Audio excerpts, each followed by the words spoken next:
Good evening, folks. Welcome back to another Monday night live stream. Hope everybody's well. Hope you all had a fantastic weekend. Tyler Peck's here, and let's do this, baby. Yes, we're ready to go. I'm feeling quite lively tonight. Had a good sleep last night. A little bit of a lie-in this morning after a weekend away with one of my sons.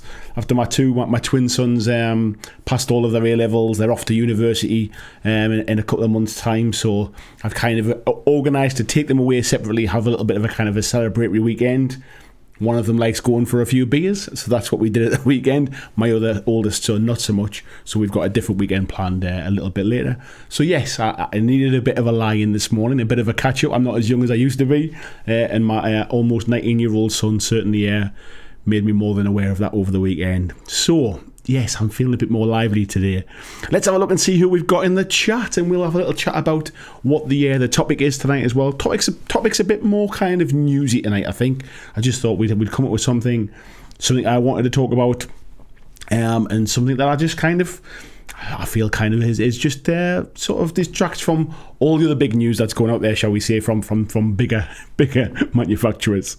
Lord Maiden was in nice and early. Nice to see you, mate. How are you doing? Peter Nicholas as well said he's ready with his asbestos underwear just in case things get really hot tonight. Nigel Jones, good evening, mate. He says, is this Halfins declaring war on Malifaux as some bacon was burnt?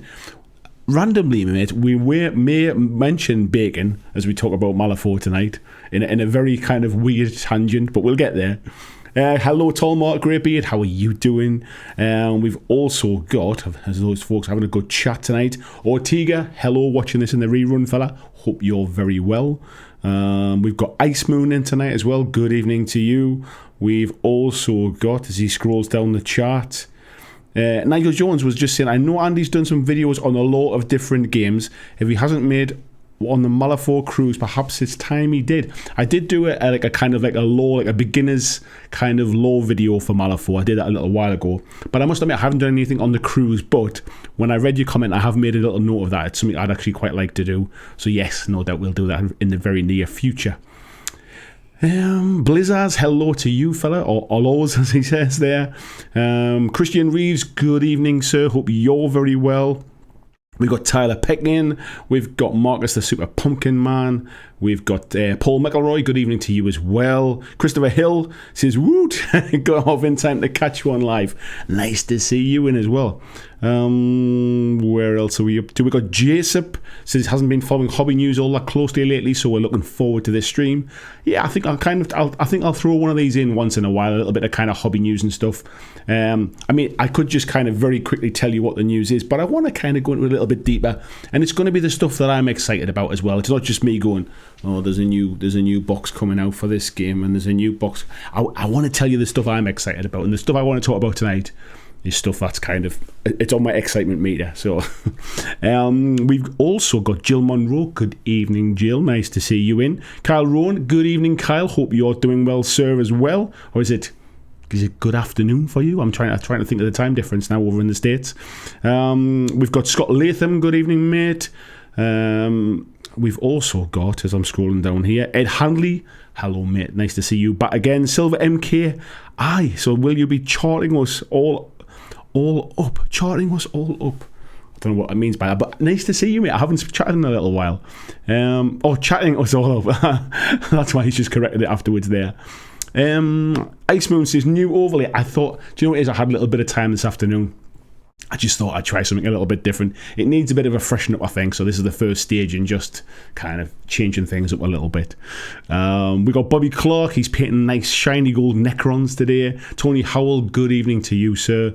Wayne Haywood's in as well. And Jill saying, sounds lovely. Congrats to them both.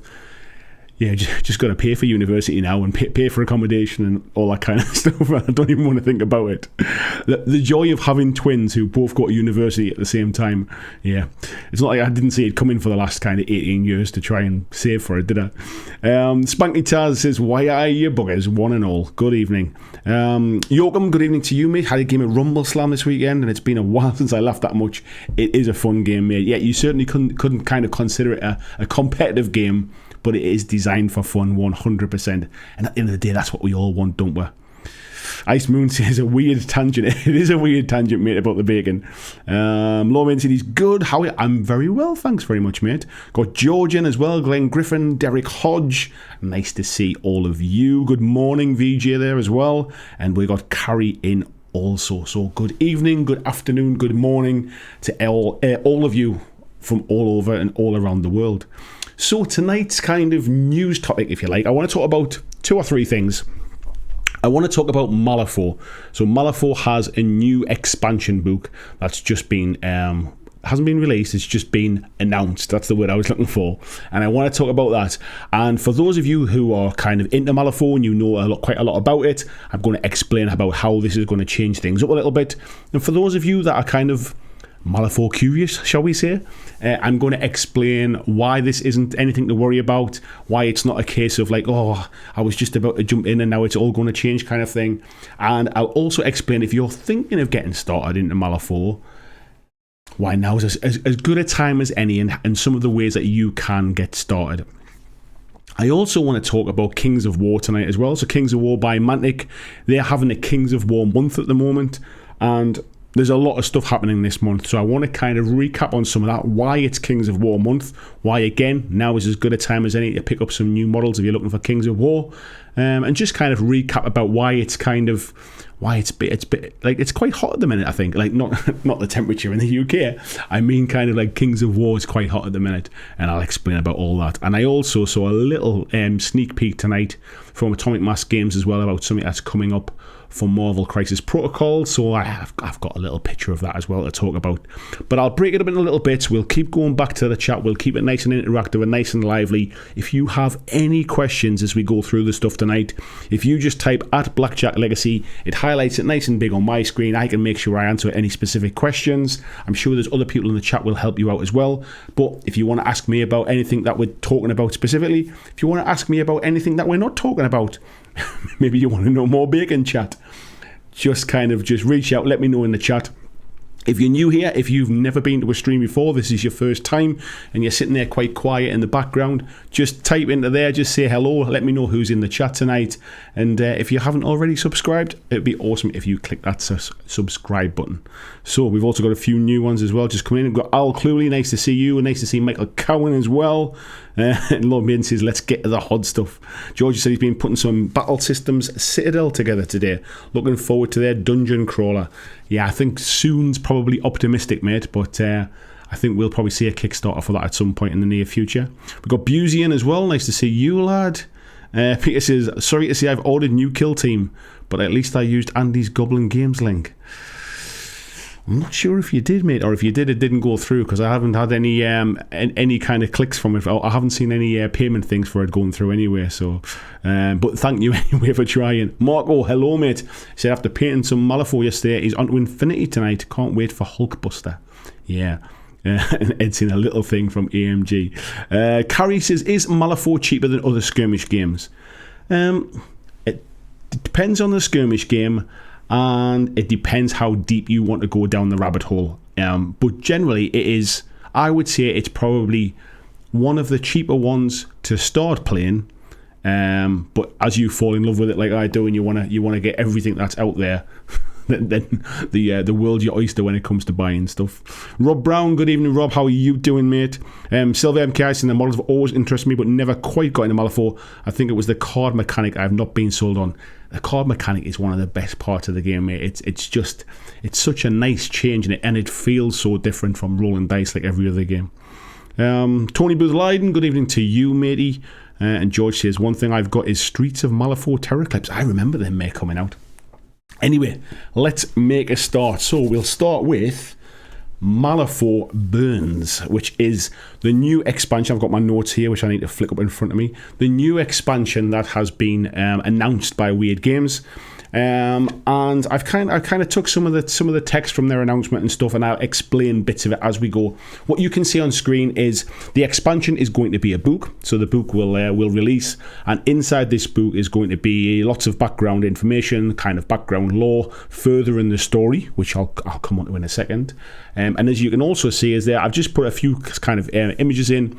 The book is also going to have lots of stats in it for new titles for masters, and that's the crux of what's happening here. But I'll go into a bit more depth about what it is. So in Malifaux Burns, the latest book for M3, M3 for those that don't know is Malifaux 3rd edition, the Burning Man has arrived. And it says, for the last few years, the failed experiment of the former Governor General has been causing havoc on Earth, warping mankind from the clouds above. His portals have opened in both sea and sky, letting loose creatures that even the most imaginative minds could not fathom. His path of destruction is random and without remorse, and now he's here, back where it all started. So, for those that don't know, I'm going to give you the 5 cents or the 5 pence tour of Malifaux lore and background. So, on the Earth, magicians kind of from historical times, their magic starts to kind of fade and stuff, and they're constantly looking for ways to basically bring back magic. So what they do is they collectively all come together and try to kind of pool their magic together, and what they do is they end up creating this breach. It's basically a kind of like a portal from the Earth, and if you travel through this breach to the other side, you end up in a place called Malifaux. Malifaux is a deserted town, but it's being looked after. It's not kind of ramshackle. It's not kind of falling apart or anything. It's just completely deserted. And what they find by going through to the other side into Malifaux is they find this source of energy, this source of power and magic called soul stones. So as you can imagine, there's this kind of a little bit kind of a trepidation going through there, but once they get through there, they start getting these soul stones. It creates magic again, and they start to try and colonize Malifaux. There is a point in time, I'm kind of fast forwarding a bit now, there's a point in time where basically the breach closes. There is a body that is thrown through the breach with hours carved into its chest, and the breach closes, and there's people kind of like locked in Malifaux and people locked on Earth. And those soul stones basically are now a finite resource, and they start to dry up. So a faction called the Guild basically try to control soul stones around the world. So I'm going to kind of take a tangent here. We'd have 2 different games. They have Malifaux, which we're talking about tonight, and they have another game called The Other Side. And The Other Side focuses about what's happening on Earth at this particular time. And this is the point about the Burning Man's quite important. So what happens is the Guild are trying to control Earth. There's lots of warring factions around the world. The Guild are basically controlling these like sort of last remaining soul stones.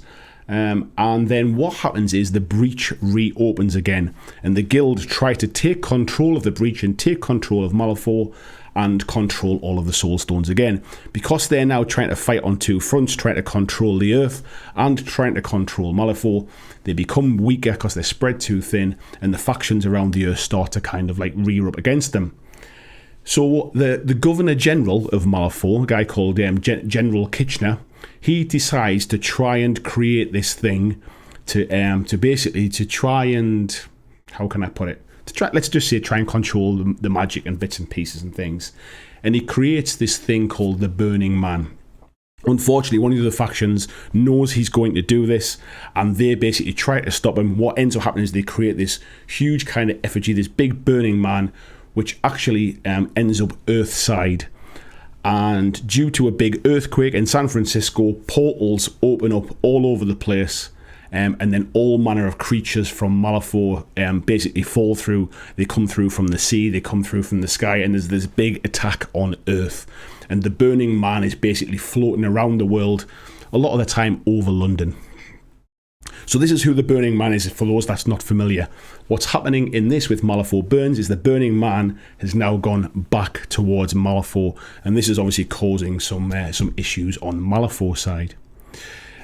So what the game, or what the expansion is for Malifaux now is they've created new ways to play with every keyword by redesigning masters from the ground up.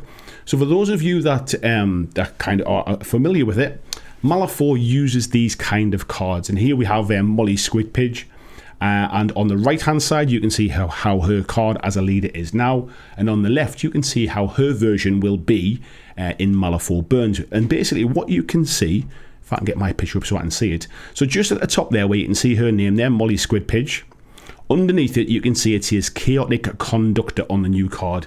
And these are titles which are being given to leader models. And essentially it's an alternative leader. It's another version of that leader. It's the same person, it's the same character, but this is like an altered version or an improved version or a different version, shall we say. And so that's basically what this is going to be about.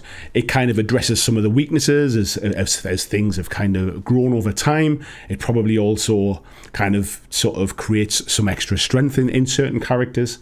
But Malifaux is kind of well known that some information in the game is always hidden. You don't always know what sort of, how can I put them? They're called kind of like schemes and counters and stuff, schemes and strategies. You don't know always what your opponent is doing to win points in the game. That's kind of keeping the secret. You announce what your faction is going to be, but you don't tell your opponent which models from that faction you're going to be taking. Less so when you're first starting out. You'll probably have like one crew and that's what you'll use. But as the game grows for you and you buy more and more models, it becomes a little bit kind of hidden information. And this will add to that, because even when you know which leader your model is your opponent is taking, you might not know which version of the leader they're taking. So for example, it mentions here, and this is the bit about bacon, it says, what version of Ulix is my opponent playing? And Ulix is like the pig master. It says, should I bring counters to his grow mechanics or his fiery pig steed? So when we're talking about a fiery pig, that's where the bacon comes in. So which version fits the current pool of strategies and schemes?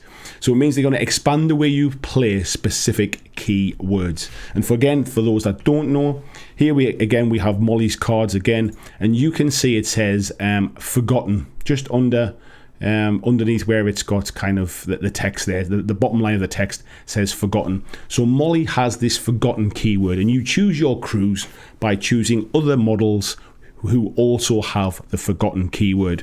So by giving you alternative masters for those keywords, it really does kind of expand how the game's going to play, really. And it's saying that even from a lore perspective, with Malifaux Burns, we're harking back to the past and taking another look at how we used to tell stories on a grander scale. For those familiar with the newer kind of Malifaux kind of faction books and things, and I'll show you the kind of stuff that you've got. So we have, if I go back to this screen, this is the Malifaux core book, which is full of the rules, but is also full of some fantastic art and some fantastic background lore. You then have these books, which are the faction books.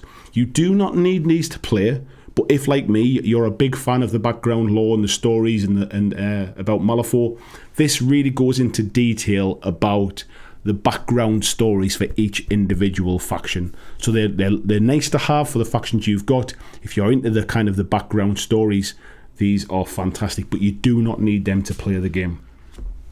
Then there is also other things. So we also have the rule book for like the other side. This is full of background stories as well.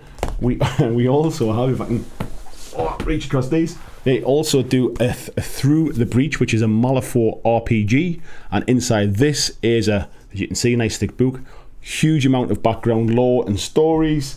And then even within the RPG, there is a whole host of RPG kind of expansion stories and things. So there's a huge amount of background lore and loads of places that you can start with. But back in the original versions, the stories in the background used to span across all of Malifaux. These days we seem to get more of those sort of faction-specific type stories, if you like. But this is going to basically harken back to those original ones, and it said it's going to cover the details of what happened to the 8 masters who've been corrupted by the Burning Man's arrival.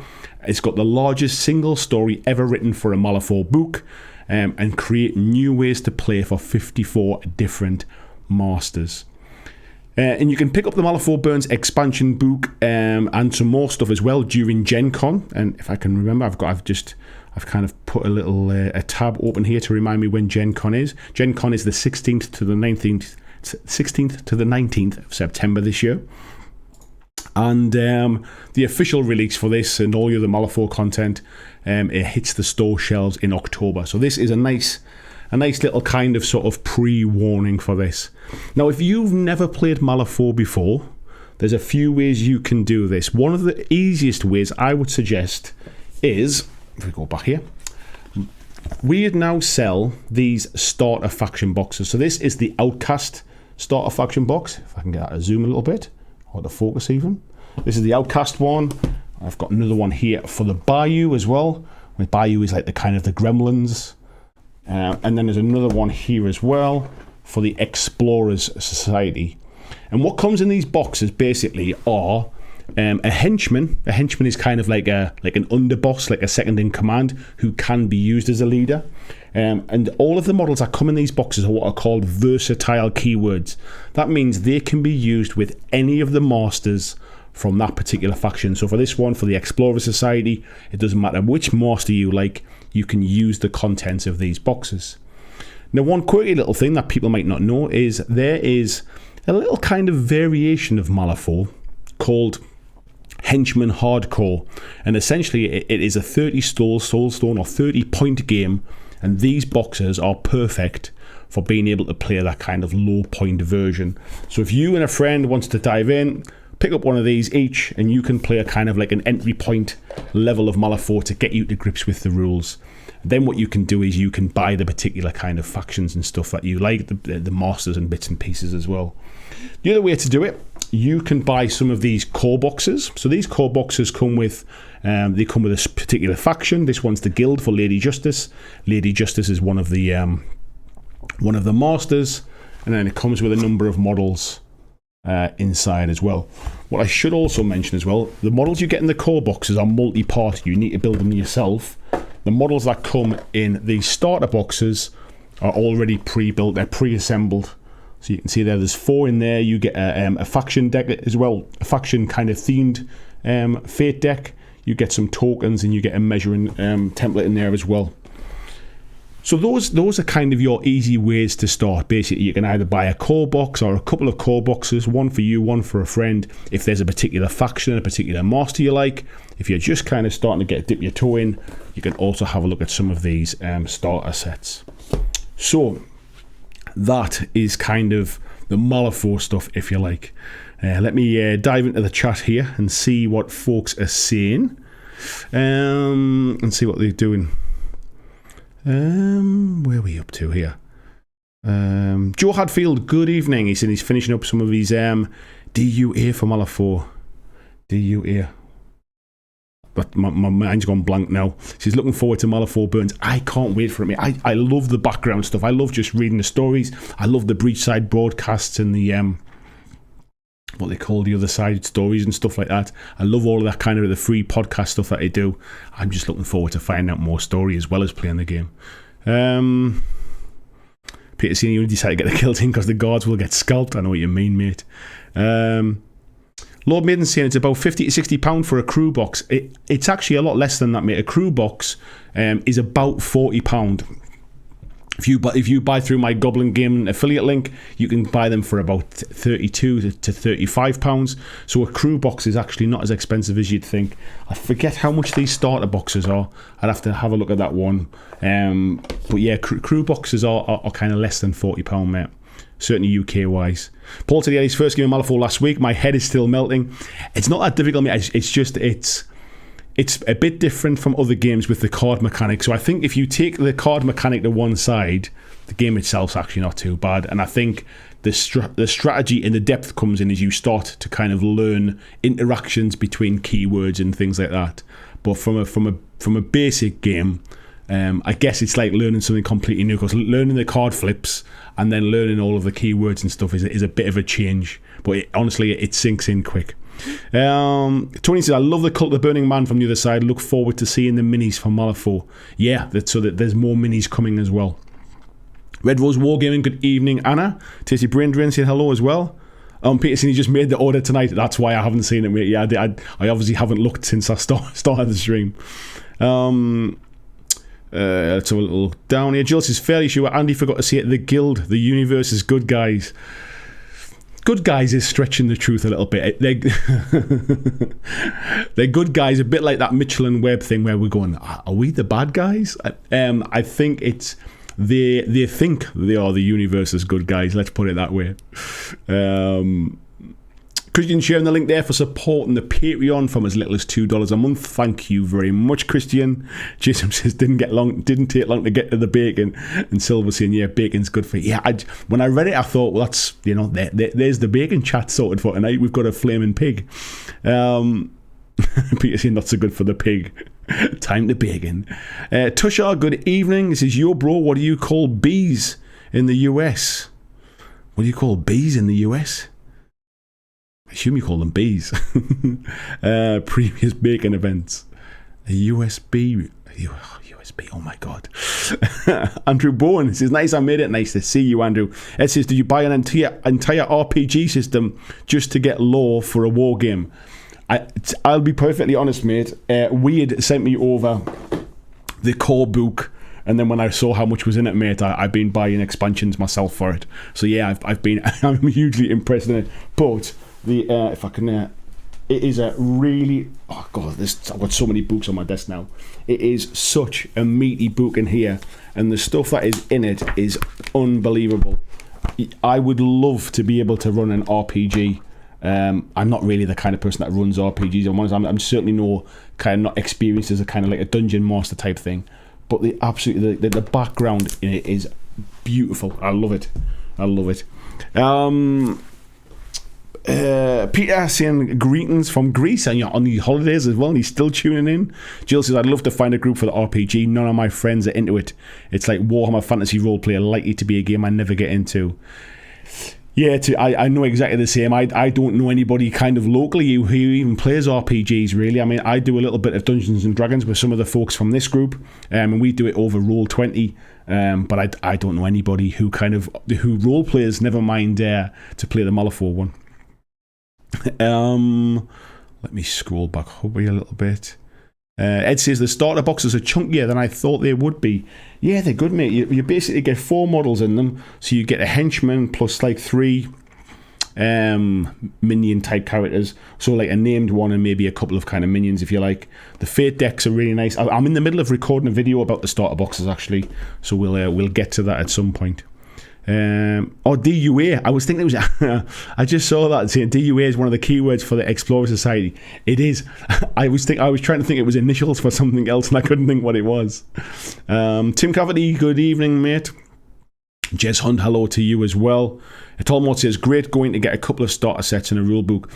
Something I forgot to mention when I was talking about the rule book is absolutely free to download online. So you can download the rules for free. You can download all of the stats, the cards that you get. So inside these boxes, if I can tell you what, I'll even open one up to show you kind of things. So inside these boxes, I'm wasting my time making the video now. Inside these boxes, you get tokens just fell out. You get these cards with the tokens on.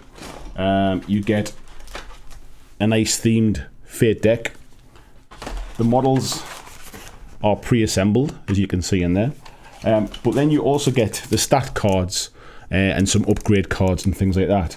However, you can get all of the stat cards for free from the Weird website. If you go to Weird Games, Google that, I can't remember, I think it's weird-games.net, go to resources, all of the rules, all of the stats, everything is free. So even if you just want to dip your toe in, you want to get some models to paint, buying one of these is a perfect starter because it gets you some models that are already assembled. It gets you a fate deck. It gets you some tokens and the little measuring thing as well there, just to kind of use. It's a great start into the game.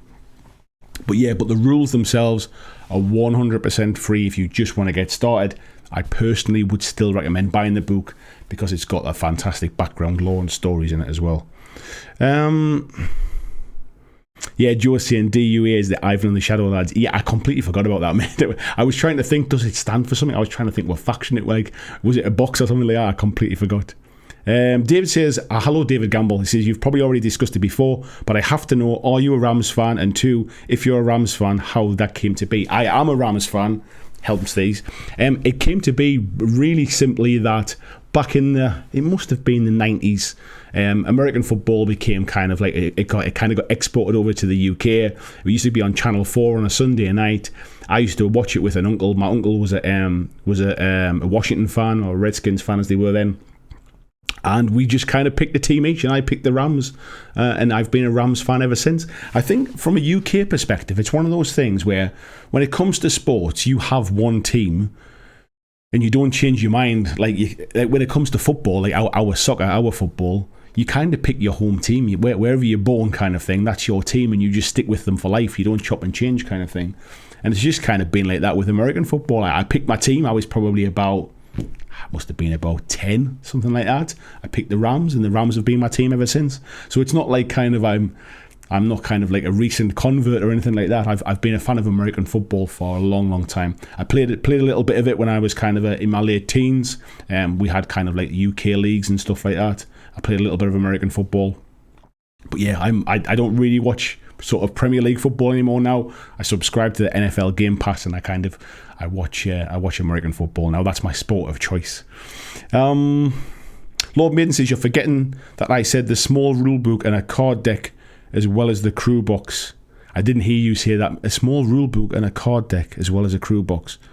Yeah, I see. I'm not sure how much these are, but yeah, I didn't hear you saying about a small book or the cards, so I must have missed that bit, mate. But yeah, a core box, one of these are about £35, something like that, £40, 35 with discount, for example. Yeah, Jill's saying the starter boxes are coming up with 34 and the core boxes between 32 and 38. Thank you very much. And Jill says, don't besmirch the guild, we'll get you. I'm definitely an Explorer Society, yeah, aficionado at the moment. That's my faction of choice. Jill says, shut it. Cat Smith saying, hello from the Smiths family. Hello to you as well. Ed saying, get someone to run it for you. It's quality.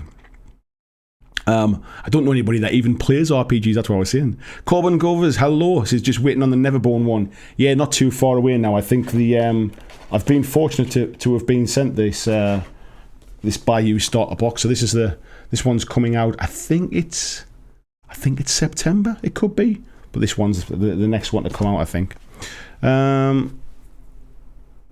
Spanky Taz says the open offer to come along to the gaming club in Wallsend any Sunday is still open. I must have forgot about that, mate. I think I'll have to try and take you on that at some point. Jess says, I play RPGs, have done for years. Still in Wales on this TV job, but back in the Northeast in October. We'll have to catch up, mate, when you're back. Ice Moon is saying the app is also Ace. It is. So, as I've mentioned before, there is a M3E Malifaux 3rd Edition app. The app is absolutely free. It has all of the rules in it. It has all of the stat cards in it. It has a crew builder in it. It has access to all the latest news from Weird Games, and it also has access to all of the kind of like the breach side broadcast, as they're called. All of the like audio stories, which I 100% recommend. They're not like a marketing thing. It's not like they're trying to advertise anything.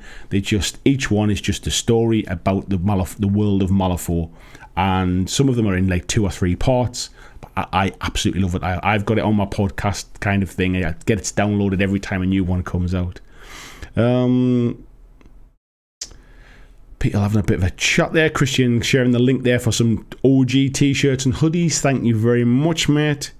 Peter says, I was lucky enough to attend the first pro American football in the UK at Wembley. I keep meaning to go to Wembley and kind of watch them. I don't really know anybody else, like any friends who enjoy the game, so I don't think I'd go on my own, but at some point I'd like to go to Wembley and watch the UK games. I'd love to get over to the States and get to the new, is it Sophie or SoFi Arena, the new stadium, and go and see a game there.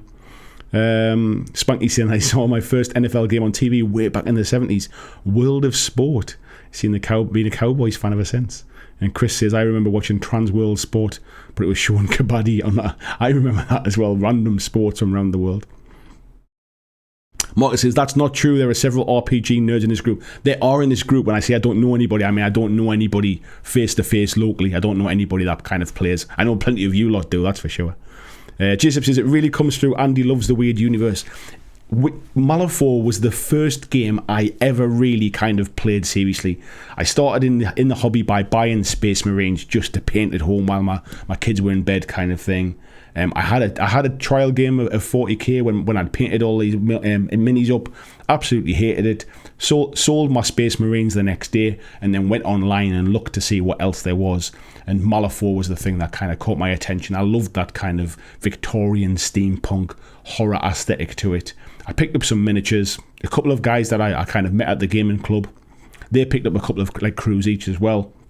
And that was it. I never looked back. And I've been kind of in and around the lore and the background of Malifaux ever since. I kind of drifted away a little bit around 2nd edition, but 3rd edition kind of pulled me back again. And I'm obviously, with COVID and everything else, I haven't managed to kind of get back out and get gaming as much as I would have liked to done. But I'm looking forward to getting more games in with 3rd edition now. Where was this one? Jill says, excuse me, I need a drink of water here, excuse me. Jill says, very happy to have the NFL starting back up, though the Titans should probably just call our season after the last weekend. Yeah, we got beat against the Chargers on our kind of pre-season game. We've got the Raiders coming up next. They're pre-season games, they don't count for anything. We're just trying some stuff out. James says, chewing up my mobile data while my internet is down. Worth it. Thank you, mate. Thank you very much. Jill said, I wish all games companies put out something like Malifaux podcast. They are superb. They are absolutely superb. I'd also say as well, if you're into kind of like Malifaux miniatures, or you just want to have a little bit more luck, we'd have started to do some streaming now as well with some kind of talented painters, and they have a good kind of, I think it's almost every day now, there's somebody streaming painting some kind of weird miniatures. So even if you want to kind of get in and sort of chat with the community, or you want to see some different models kind of under a camera rather than just a photograph, I would urge you to kind of tune in and see them as well. Dave says, have you ever come to California? I'd love to take you to a game in LA or Santa Clara. I'd love to come to California, mate. I've been to quite a few places in the States. California isn't one of them. I would love to go there one day. I'm looking forward to it when we can start to travel to the US again. I'd even been looking at Gen Con, but yeah, I don't think that's going to happen this year. I still don't think we were allowed to travel to the US just yet. James has just realised my MDF Venetian house I'm building can double up as miniature storage. That's not bad, is it, mate? Mad Moderator says, due lockdown, missed watching the Sharks in Switzerland. Oh, gutted, eh? Gutted. Jess says, nice to James. Dave Campbell says, funny enough, I've only been to a soccer match at the 49ers new stadium, though I was at their last game ever at Candlestick. Never been to the Rams Stadium, but I lived in LA for years. Yeah, I guess because LA is not really a football town as far as I can understand it. Obviously having both the Chargers and the Rams, and then obviously with the Rams going to kind of where was it again? Was it my mind's gone blank now. Was it New Orleans, wasn't it? No. Oh, my mind's gone blank. When they moved and come back anyway. But I think like LA is much more kind of like Lakers kind of they're a Lakers kind of place. St. Louis, that was it. I knew it was St. something. My mind went blank. Yeah, when they moved to St. Louis and come back. I find that weird as a Brit. Like the idea of taking a team and moving it. I guess that's why people are not necessarily kind of loyal for life, if you like. Like my team, my local football team, are basically like, they've moved stadiums, but like the stadium's like a mile away from where it was. They're named after their hometown kind of things. Nice adult Tommy Tippy cup. It's actually from like a fitness thing. It's just like with a thingy top on the top. But I just put the dishwasher on and put all the glasses in before I came on the stream, so that's my alternative tonight. Jess says, I'm so confused by American football. Big fan of rugby though, especially the Six Nations. I've never been interested in rugby randomly. I don't know anything about the rules of rugby. I've been to one rugby game in my life. It was a freebie by the company I worked for. I went to watch England against Australia in the World Cup at Twickenham. That's the only rugby game I've ever seen in my life. But yeah, NFL's definitely my thing. Mortis says, if you want to watch NFL at Wembley, give me a shout. You can stay at mine and we can go together. I'm into the Seahawks though. I'll have to definitely take you on that one, mate. I would really love to do that. Yeah, LA's Lakers town, that's exactly what I think. And Chris is saying, yeah, like MK Dons. Yeah, that's kind of like a weird thing. So for those that don't know, MK Dons are Milton Keynes Dons, and they're called Dons because they used to be in Wimbledon. They basically moved the team. It was Wimbledon, but there's a Wimbledon team now as well. So, right, I've caught up with the chat. That's not bad going, is it? So, and we even had a bit of ramble time as well. So, Silver says, London Welsh rugby keeps moving all over the place. Based in Oxford for a while, and apparently think the game ends at half time based on the ones I attended. Yeah, rugby. I'm not as clued up on rugby and stuff like that. Football, I obviously know quite a bit about, but yeah, American football is definitely, or gridiron, or just football as you would call it, is definitely my sport. So, next up, let's move back to miniatures for a bit, and we will talk about if I can find all my notes, we're going to talk about Kings of War. So at the moment, it is Kings of War month over at Mantic. So the month of August is their month. And the reason it's Kings of War month is because basically they're trying to get people back gaming again now as things start to kind of open up and unlock a little bit. We can start to get some face-to-face gaming together again. And obviously Kings of War is a game that needs to be face-to-face. But they also have some big releases this month. So one of the big releases is the one you can see on the screen at the moment, which is their Halflings.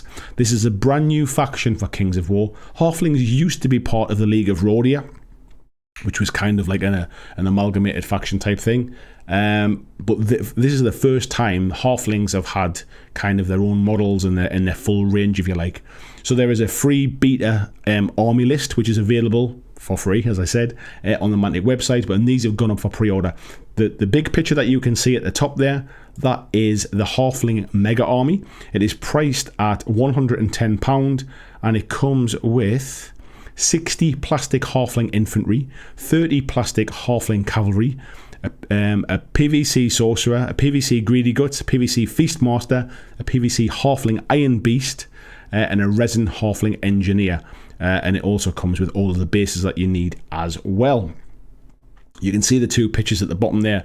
That is the Halfling Iron Beast, and I think that is the Halfling Cavalry. I can't hardly see it from here. I think it's the Halfling Cavalry as well. I've actually bought this for myself, or I've pre-ordered this for myself as well.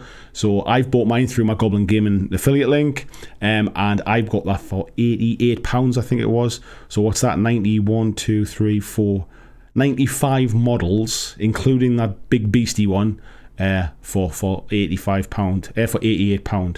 So less than £1 a model, I think, is fantastic value, and I'm looking forward to doing that as a nice little kind of project. I've got my Dwarf Army for Kings of War. This will just be a nice little kind of side project in the background. So that comes out, I think it's released about the 23rd of August. However, they are selling phenomenally well, so I think the first wave are going to go out. The next wave might not come out until September, so they're selling a lot better, I think, than was initially anticipated. Next up this month, it's already been released, but this is the Salamander Army as well. So Salamanders have been around for a while. They've not had sort of all of their units filled, if you like. There's been some gaps where you've had to go to third parties or 3D printers and stuff to buy bits and pieces. But this, as you can see here at the top here, the big one again, is the Salamander Mega Army, again priced at £110. And this is already out now. However, it is again on back order because it's been so popularity. It says here that basically due to high demand, these are currently on back order and will be shipping throughout August. Once more have been cast by our resin team. So you get, again, in this one, you get 60 hard plastic salamanders. You get a resin, a salamander, Archosaur Mage Priest, which is what you can see at the bottom left there. You get a resin salamander Tyrant Regiment, which you can see at the bottom right there. You also get a resin Fire Elemental Regiment, and you get a metal salamander Unblood Regiment upgrade parts for 20 models plus all of the bases. So yeah, so again you're getting, what's that, 60, 61, 62, 63 plus some upgrade bits and pieces, and again that is with discount through Goblin Gaming as well. But yeah, they've been phenomenally well received. It's nice to see some new stuff coming for Kings of War. I like the way Mantic are doing their roadmap stuff. That they every now and again they do one of their live streams and they tell you kind of what's coming up. They tease what the new stuff's going to be, and it's really nice to see Kings of War getting some new models and some new armies there as well. And then as we go further into the month as well. So from August the 27th to August the 30th, it is the Fight for the Rift, the Kings of War global campaign. So if you already have an army, be it a small one, you can play at low points cost. It's basically a global campaign that was cancelled last year for reasons, like an entire world shutdown. And basically what happens is you can log your results, and this will shape the future of Panathor, the world of Kings of War, and what happens into the future along the storylines as well. So that's why this is Kings of War month. It's really cool to see kind of everything that's happening. I love the paint jobs that's being done by Angel Heraldez that really show off the new stuff. And when I first saw the Halflings, I kind of thought, yeah, I'm going to treat myself to kind of some of those. So I've bought myself that Mega Army. And yeah, like I say, it's probably just going to be a nice little kind of side project. Do some nice multi-basing for them, kind of paint them up nice. and see how it goes and see where it goes from there. So yeah, let's pop back to the chat, see how everyone is doing. If I can find the chat button, yeah, and we'll see where we're up to. Ed says, I nearly bought a Titania box when you did your crew challenge, but despite the RPG being well liked, the skirmish game is deader than AOS. I think it's local areas, mate. I think it really just depends. I think it's really kind of picking up a little bit of steam at the moment, certainly locally. And I'm seeing loads of people asking about, I want to get started in it. How do I get started? Is there any local players? And I think if I do for Malifaux what I did for Kings of War when I kind of started up a Northeast Mantic Gamers group, I think if I do the same for Malifaux, for Weird Games, I think we've got a nice little kind of core of local players who'd be more than happy to kind of join in, I think, and play those. Silver says Battle Pig, yeah. Jess says still not play Kings of War, but does look like fun. Kings of War is it's a how can I describe it? It's surprisingly straightforward and surprisingly simple to play. I think you see all them models ranked up, you see kind of lots of models on the field, and I think, like me, it can look quite daunting, but the game does not play like that, because you play with multi-bases, or you can play with a multi-base, which is essentially all of the models stuck to one base. So for those familiar with Warhammer Fantasy, you used to take the models off as units took damage. With Kings of War, all of your models stay on the base and they don't leave the table until the entire unit is removed. So people make these beautiful kind of dioramas, if you like, on the right size base. And because of that, you might have like 200 models in an army, but you might have 7 or 8 basic units. And so it starts to feel like a big scale skirmish game by just moving units around the board. And I find that streamlines the game very much so, and I found it much more fun and much more streamlined than I ever imagined it would be.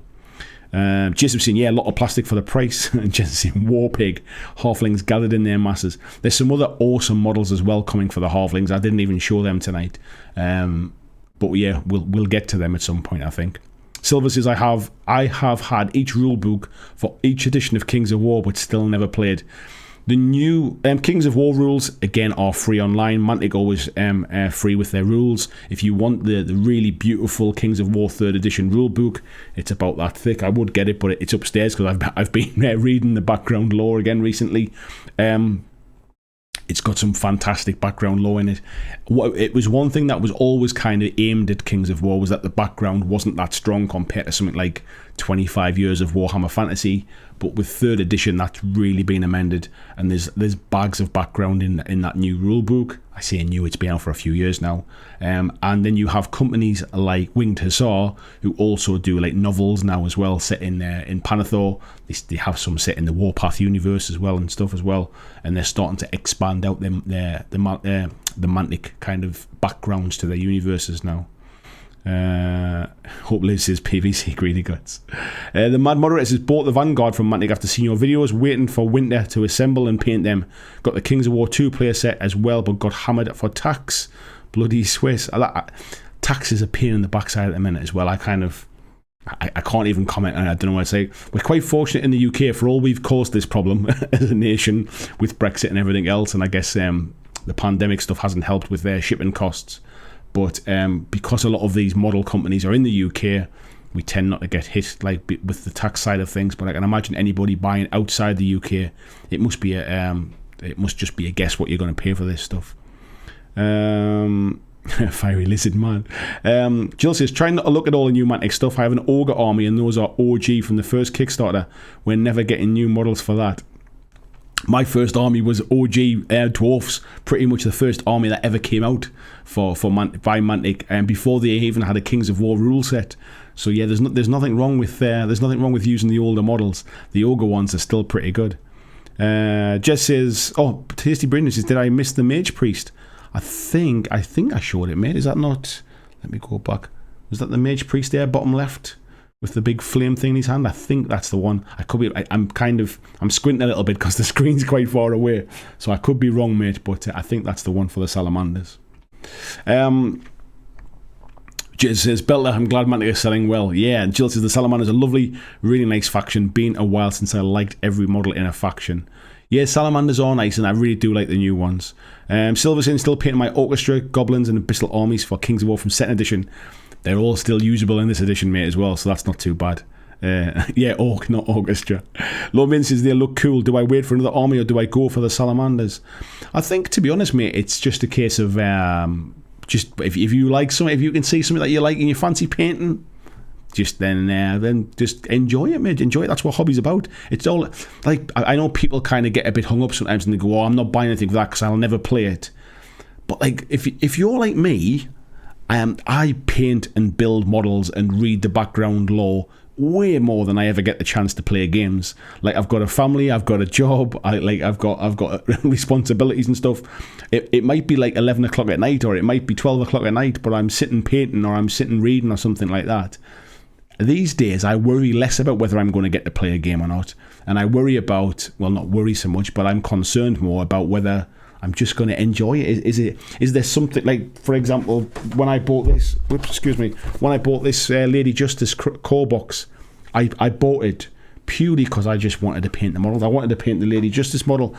I didn't know if I would have time to get back into Malifaux. I didn't even know what the 3rd edition rules were like. I didn't know if anybody else played it, but I just wanted to buy it and paint it. And before I knew it, I had the rule book and I was back in with the lore and I was chomping at the bit to get games again. So I think as long as you enjoy it, it doesn't really matter so much.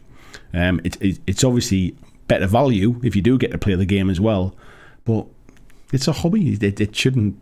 It's just about having fun. It's just about enjoying it. Not everything is about kind of, I must play this game, I suppose. David Gamble says, I got to be careful about how much I watch your channel. You're bad for my bank account. Sorry, man. I will never try to sell you any games. I'm not here to kind of to shill for other companies. I'm not here to try to get you to buy stuff. I'm here to introduce you to stuff that you might not otherwise know about. What you do with that information is entirely up to you. But generally, other than my Goblin Gaming affiliate link, I don't make any money. I don't get paid by companies to promote their stuff. I intentionally turn down money when it's being offered to me. I don't take any payment. Everything I tell you is stuff that I'm excited about. So I apologise if it's costing you money, but that's never the purpose. Christian sharing a link there as well for the merch. Thank you very much. I am trying to sell that. Jez says the multi-base diorama unit build thing is canny, enticing, good hobby opportunity. I absolutely loved it when I did my dwarfs. It was definitely one of the big appeals for me to kind of getting an army started. I'd always thought I'd never be able to build a full army to play. So until I had a demo game, and then it was like, oh, the game is good enough that actually I've got the motivation to build an army now, where in the past I would have always just stuck with skirmish games. Jason says, I like the Warhammer Fantasy Battle method of removing individual models, then pour in around the other units. The problem with that, mate, is it's slow. It takes a long time to set up your army because you're getting your movement trays out and you're filling your trays up, and then you're spending time taking them off and putting them back into the bag because you don't want to just chuck them at the side of the table as a dead pile. It's time consuming and it slows the game down. With Malifaux, with Kings of War, it's super fast, and the little dioramas look amazing. Where are we up to? Silver saying multi-base is always the way for rank and file war games. I agree, mate. I know everybody has different tastes, but I agree.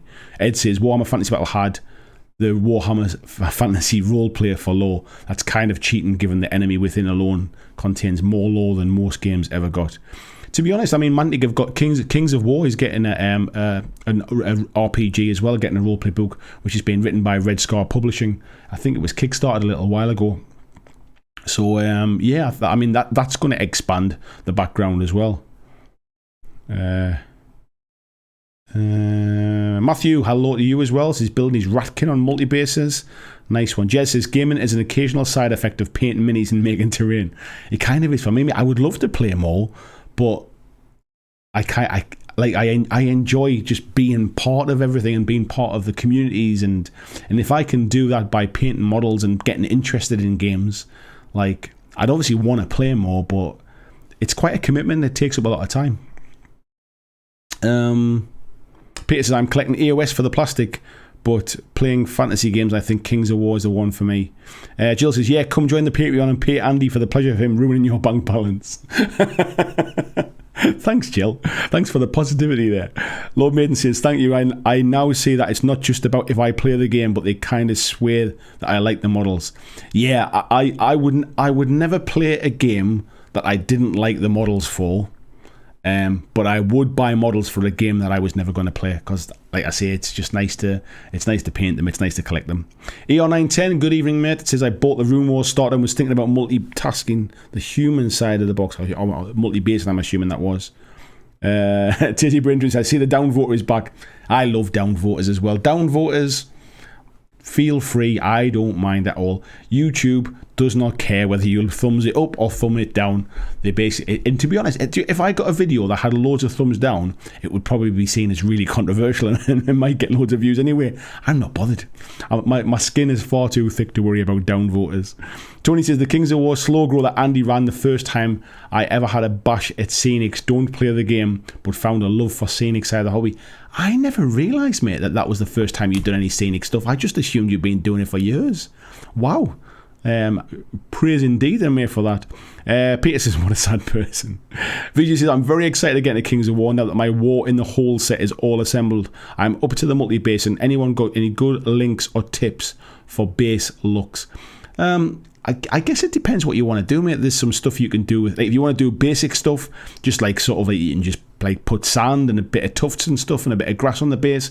You can then like rank it up a notch a little bit, do like sort of like ripped up cork as bits of rocks and things. You can use bits of like slate and stuff like that. Or you've got your 3D printer as well, mate. 3D print some stuff. I've been looking to try and 3D print like full kind of sort of shaped sort of bases for them to go on. There's all sorts of stuff you can do. Tasty Brain Drain saying, yeah, Kings of War RPG, keep your eye out for that one, definitely. Good evening, Henry, how are you doing, mate? He says, Kings of War is the best, multi-basing is the best. That'll be where the thumbs downs come from now. It'll be some fantasy player who's just come to hate on Kings of War. V says, I've kept aside some minis from the set to single base to check out Vanguard. That's the way to do it as well, mate, because you just need the right size base. I mean, you could put one mini on it. It's going to look a bit sparse. But yeah, if you've got 20 minis, there's no need to put 20 minis on that base. Like stick 16 on or something like that. Stick 17 on and keep a couple of minis back to give Vanguard a little try.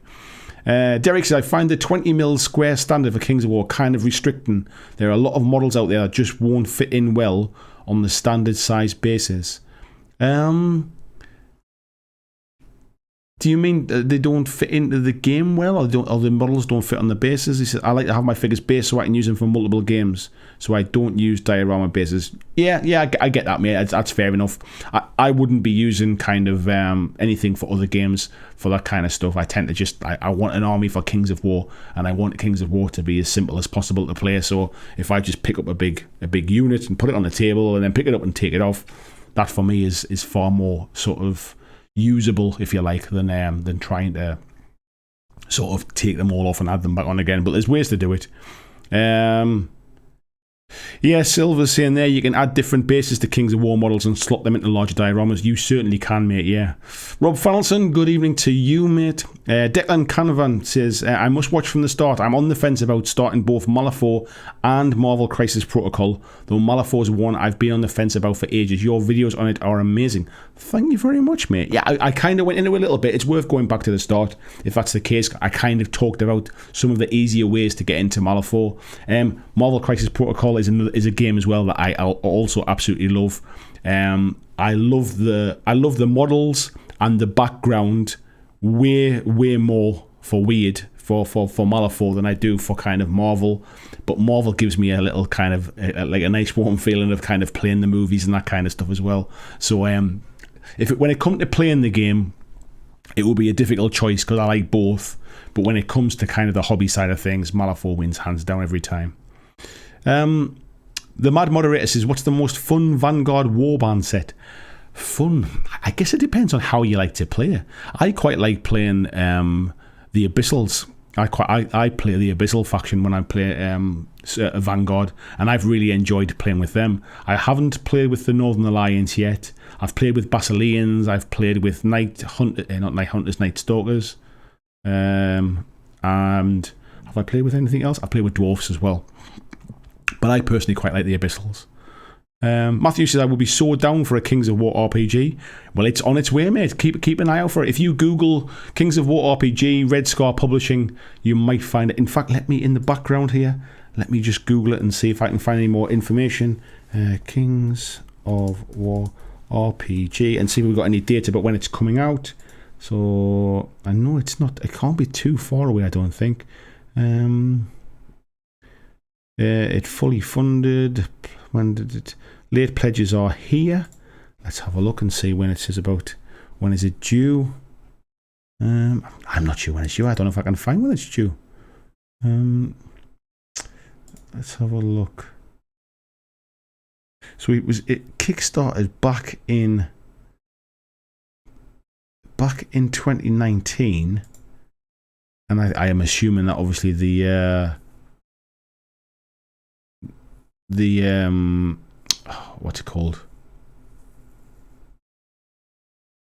It said I wonder whether it's starting to ship out. It's based upon 5e, so D&D 5e, and it looks like the project finished in 16th of July this year. So I can only imagine it's coming pretty soon, to be honest. It fully funded, and it obviously it's coming out. So yeah, I haven't got any dates on that, but we can maybe go back and try and find out some more information on that one. Silver says, some of my unit leader model types I use in other games. Yeah, the ones that are kind of separate. Yeah, I completely agree with that kind of stuff. Henry says he's doing good, playing a Kings of War tournament in 2 weeks. Nice one, mate. Christian sharing the link there as well for Goblin Gaming. Thank you very much, sir. And Marco says, last week I played a game of Marvel Crisis Protocol. My Spider-Man picked an objective and ran away with the Green Goblin chasing. Kingpin headbutted my Thor unit until he had power to hit 4 enemies with a lightning strike. That's the thing. I love that kind of playing out those Marvel sort of superhero movies. I like painting the models because they're just individual. I paint Spider-Man and then Spider-Man's done. I don't have to worry about kind of trying to match colours to make an army fit together or anything like that. But I'm kind of way more into the background and the minis for Malifaux.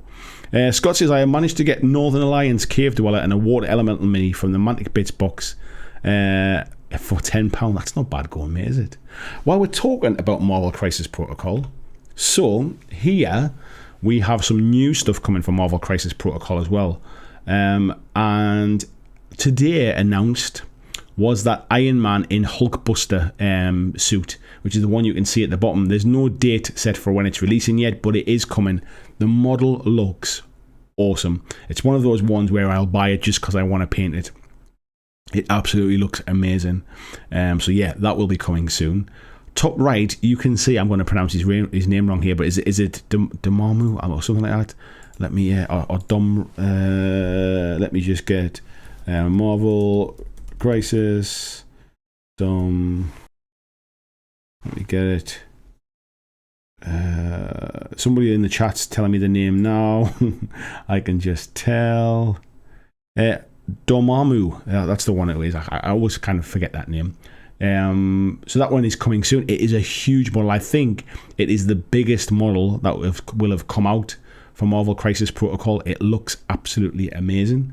And then on the top left there, you can see another couple of releases that are coming out, which is a Blade model and also Moon Knight as well. Moon Knight looks awesome. I've always been a DC fan myself, like when it comes to comic books when I was younger, and Batman was always my kind of like my DC comic book, like sort of the hero that I liked. Moon Knight is almost the Batman of the Marvel universe, except with a little bit of kind of split personality or multiple personality type thing as well. If you just do some Google searching. It's got a really interesting background.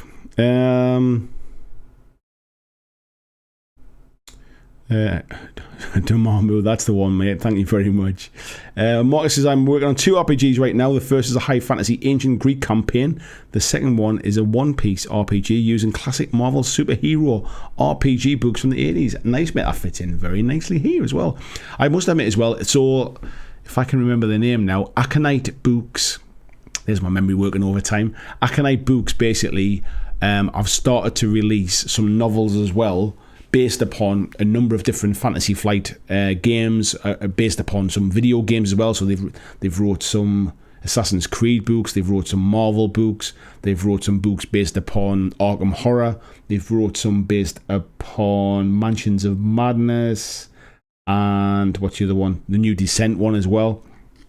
I haven't had a chance to read any of them yet, but I must admit I was considering picking up the Marvel ones just to kind of easier to read than reading comic books, I suppose, if I'm just kind of sitting reading a book. So I think I might pick some of those ones up and see what they're like as well. Scott saying, I want Silver Surfer, Rhino and Juggernaut for Marvel Crisis Protocol. Love these as a kid. They can't be far away now, mate. They must be coming out. I'm surprised we haven't seen from them now. Tizzy Brindrin saying the Hulkbuster Iron Man is beautiful. It's a fantastic looking model. Like I said, I bought the Deadpool model because I just wanted to kind of paint it, and I loved the taco truck type thing. I bought the Hulk model because I just wanted to paint it.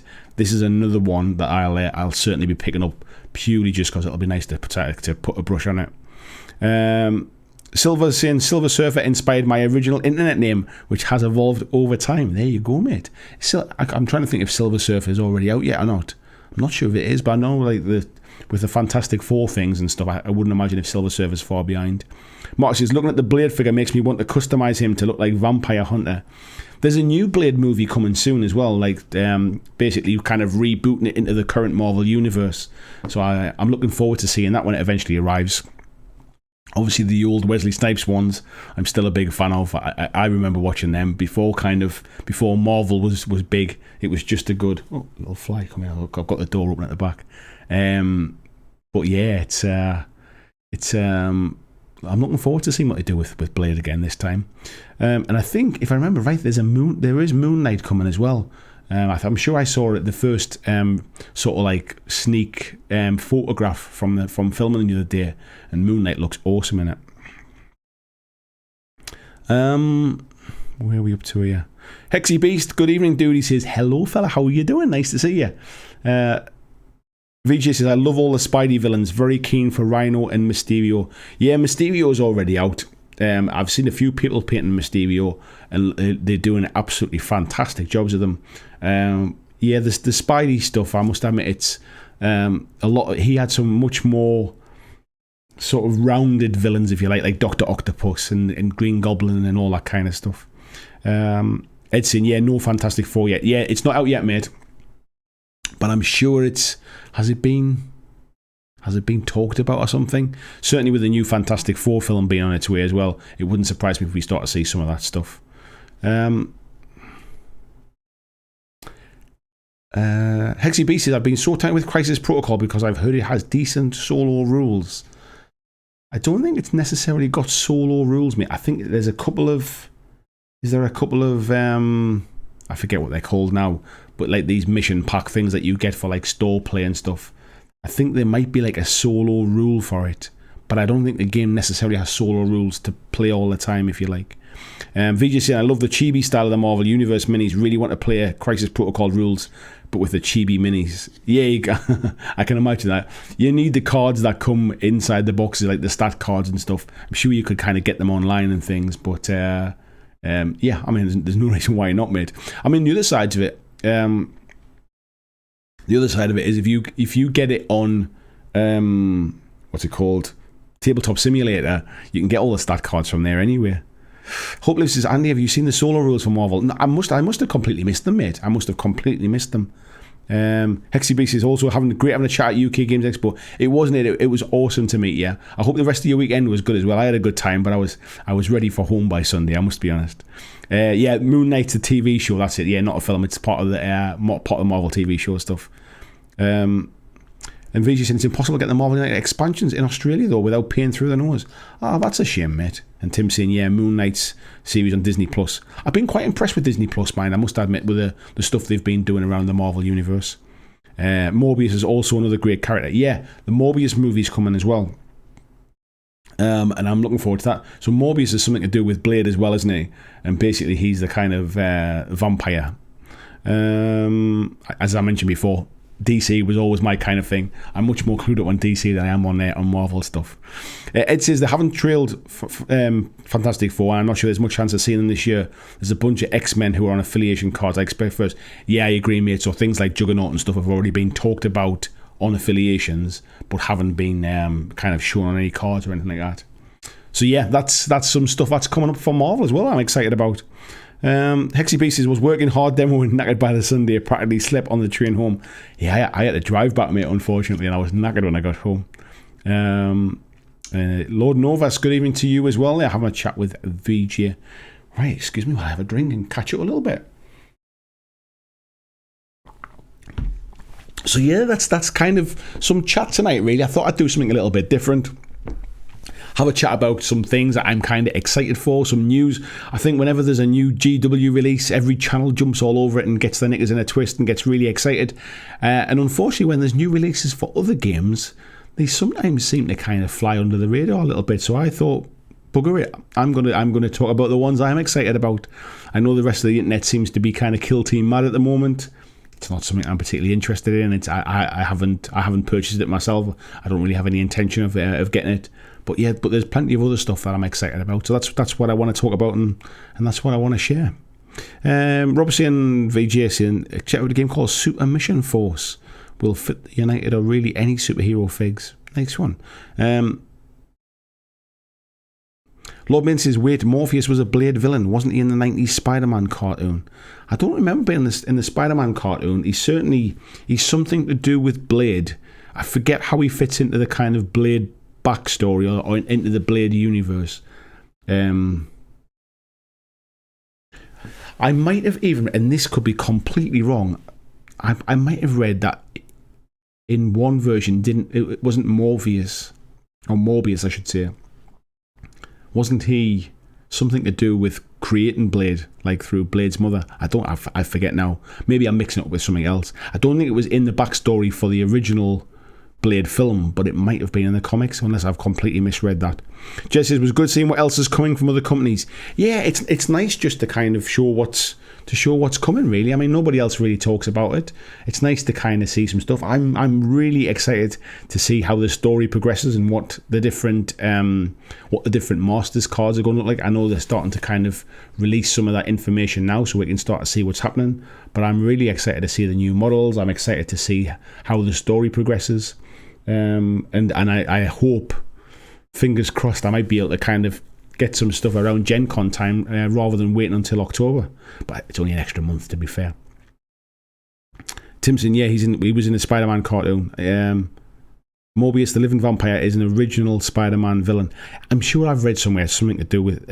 he crossed over in the 90s Spider-Man cartoon. I'm pretty sure Blade was in it too. That might have been what it is. I'm sure I'd read it somewhere, and it might be just a crossover somewhere or something like that. Morpheus was in the Matrix. Morpheus was. Morbius is a different one. Yeah, Tizzy Brinch says Morbius was on the 90s Fox Spider-Man cartoon. I don't think I ever watched that, mate. I don't think I remember watching that one. Morbius is also a supervillain who turns himself into a vampire. Blade is half vampire, accidentally created by Deacon Frost. Is the Deacon Frost story from the movies the same one from the comics though? Because I'm sure I've read somewhere recently that there was a different backstory as well. I'm guessing, like I say, Marvel's not my start. And Robson, yeah, he's an anti-hero more than a villain. Yeah, that was kind of the impression I got. He has ties to near all of the Marvel Comics universe. He does mostly deal with Spidey and the Night Stalkers. Yeah, it's not. That's kind of new news to me. Then I'm like I say, Marvel is not my. I'm certainly more into Marvel since the cinematic universe came along and Disney Plus and stuff. But I didn't really read any of the comics when I was younger. The only one I read was I read a little bit of The Punisher when I was younger. But other than that, I didn't really get into Marvel comics.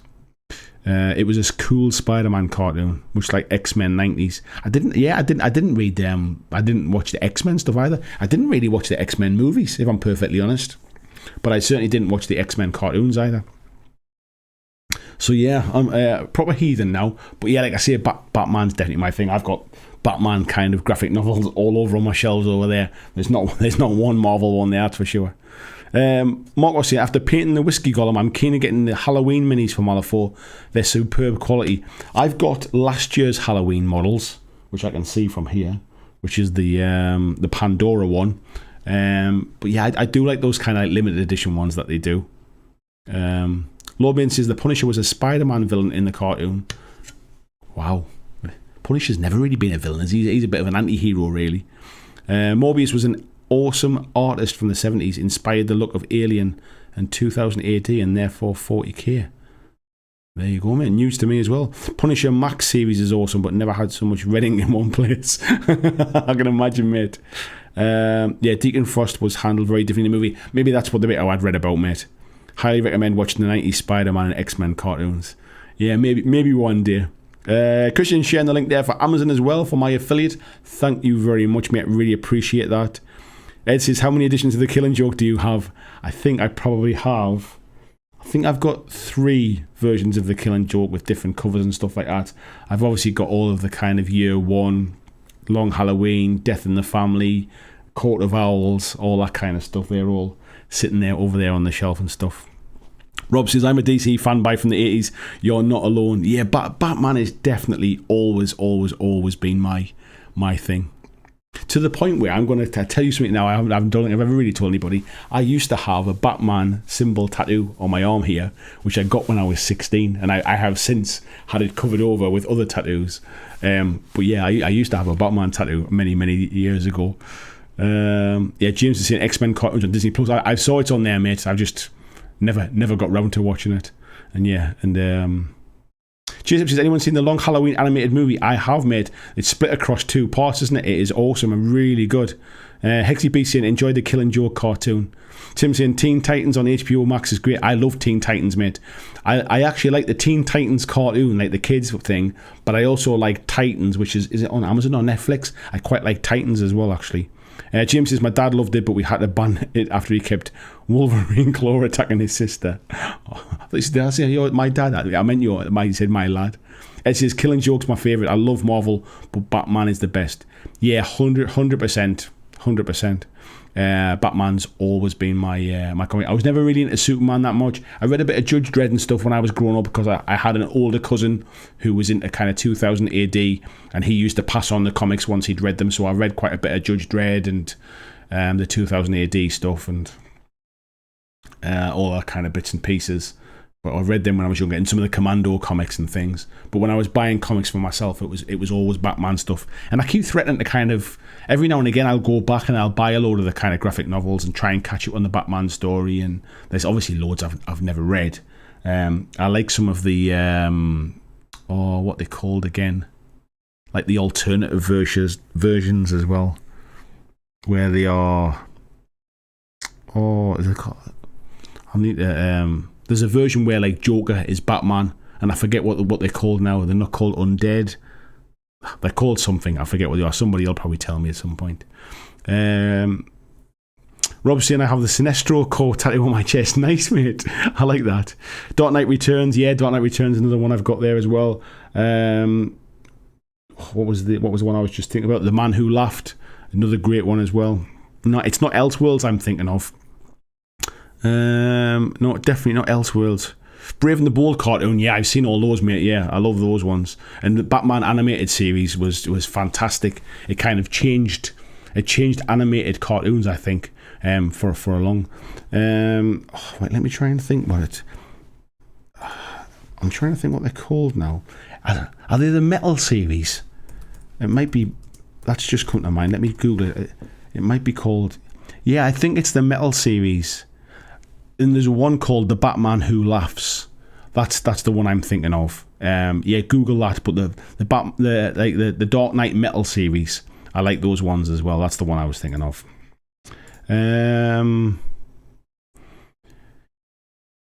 Jacob says deceased. EO910 says I like the current Detective Comics. I don't think I haven't read any more recent ones. I've kind of gone back. Hexy B says I can't see a picture of the Joker without hearing Mark Hamill's voice. I found that a bit weird when I watched the He-Man comic. The Marvel Masters of the Universe animated series on Netflix, and Mark Hamill was doing Skeletor's voice, and it felt it was too close to the Joker. I couldn't separate the two, to be honest. It was. I think I've just said now. Yeah, but it definitely is the Metal series. Check out the Metal series. Andrew says Batman the animated series won an Emmy. There's a documentary I've seen on Netflix which is about how the Batman series kind of got created, and part of it is to do with Steven Spielberg. And it's a phenomenal story about how they were given a bit more license to use like full orchestras for the sound, like for the music and stuff, and how they were allowed a bit more freedom creatively rather than this very kind of controlled studio. They just got loads of really awesome animators and basically just put them together and kind of like let them get on with it a little bit. And it's something to do with the control that Steven Spielberg had at Warner Brothers at the time, how it happened. It's a weird story, but it's worth watching. Batman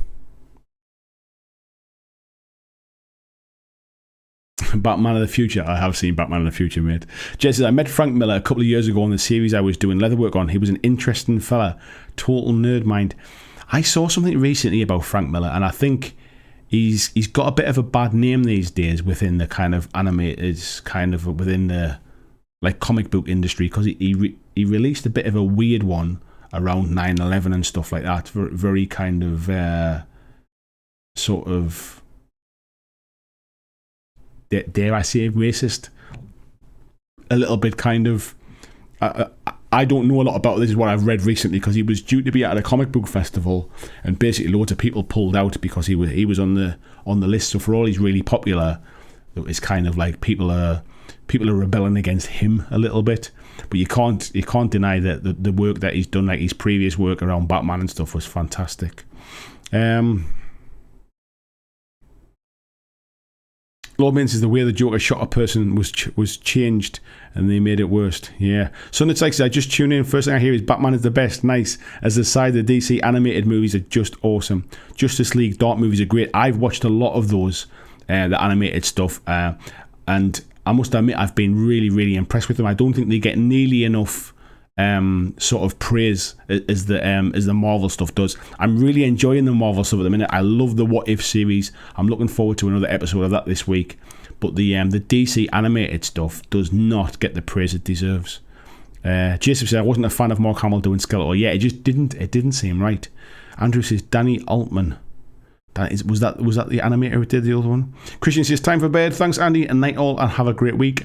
Thank you very much, Christian. I will see you this week for D&D. I got my days completely mixed up. I will see you this week. Hexy B says I couldn't get through the first 10 minutes of New He-Man. I've watched, if there's like 8 episodes, I've watched 6 of them or something like that. However many there is, I haven't seen the last couple. But I just, more because I felt like I'd invested some time into it and I wanted to see where the story was going. But I must admit, I haven't managed to close it out yet. Rat Hammer, hey, good evening, says Detective 599600. Jill says Kevin Smith has a great podcast called Fat Man vs Batman. Yeah, I used to listen to a lot of those. In the early episodes, you've got a lot of interviews with the animated series crew. Yeah, I'll have to try and find the link to it. It'll be in my watch list on YouTube, I'm sure. But the documentary was fantastic. It was really, really good. Silver says New He-Man is on my watch list. Never really watched the original though. The original is pretty garbage, if I'm honest. It was good at the time, but looking back at it now, it certainly has not stood the test of time. I think people look back at He-Man fondly with the toys maybe and kind of the childhood rose-tinted glasses of the animated series, but it's certainly not stood up like some other kind of cartoons have. But the new one doesn't feel like He-Man either, to be fair. Andrew says, yep, one person on Twitter was complaining. Yeah, there was something weird about it. It kind of all started from somebody basically had asked for comment I'm trying to remember where it was now. It was a comic convention somewhere, and then everybody basically kind of like piled into it later on down the line. I was reading about it, but I don't know any knowledge about it to have an opinion. It says, no, that was one looking for clout. Miller's solid. A bunch of people you've actually heard of defended him.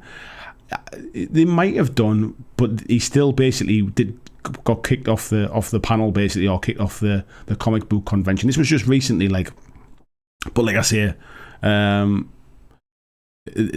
this is what it was about. But it's something to do with a book that he wrote after 9/11.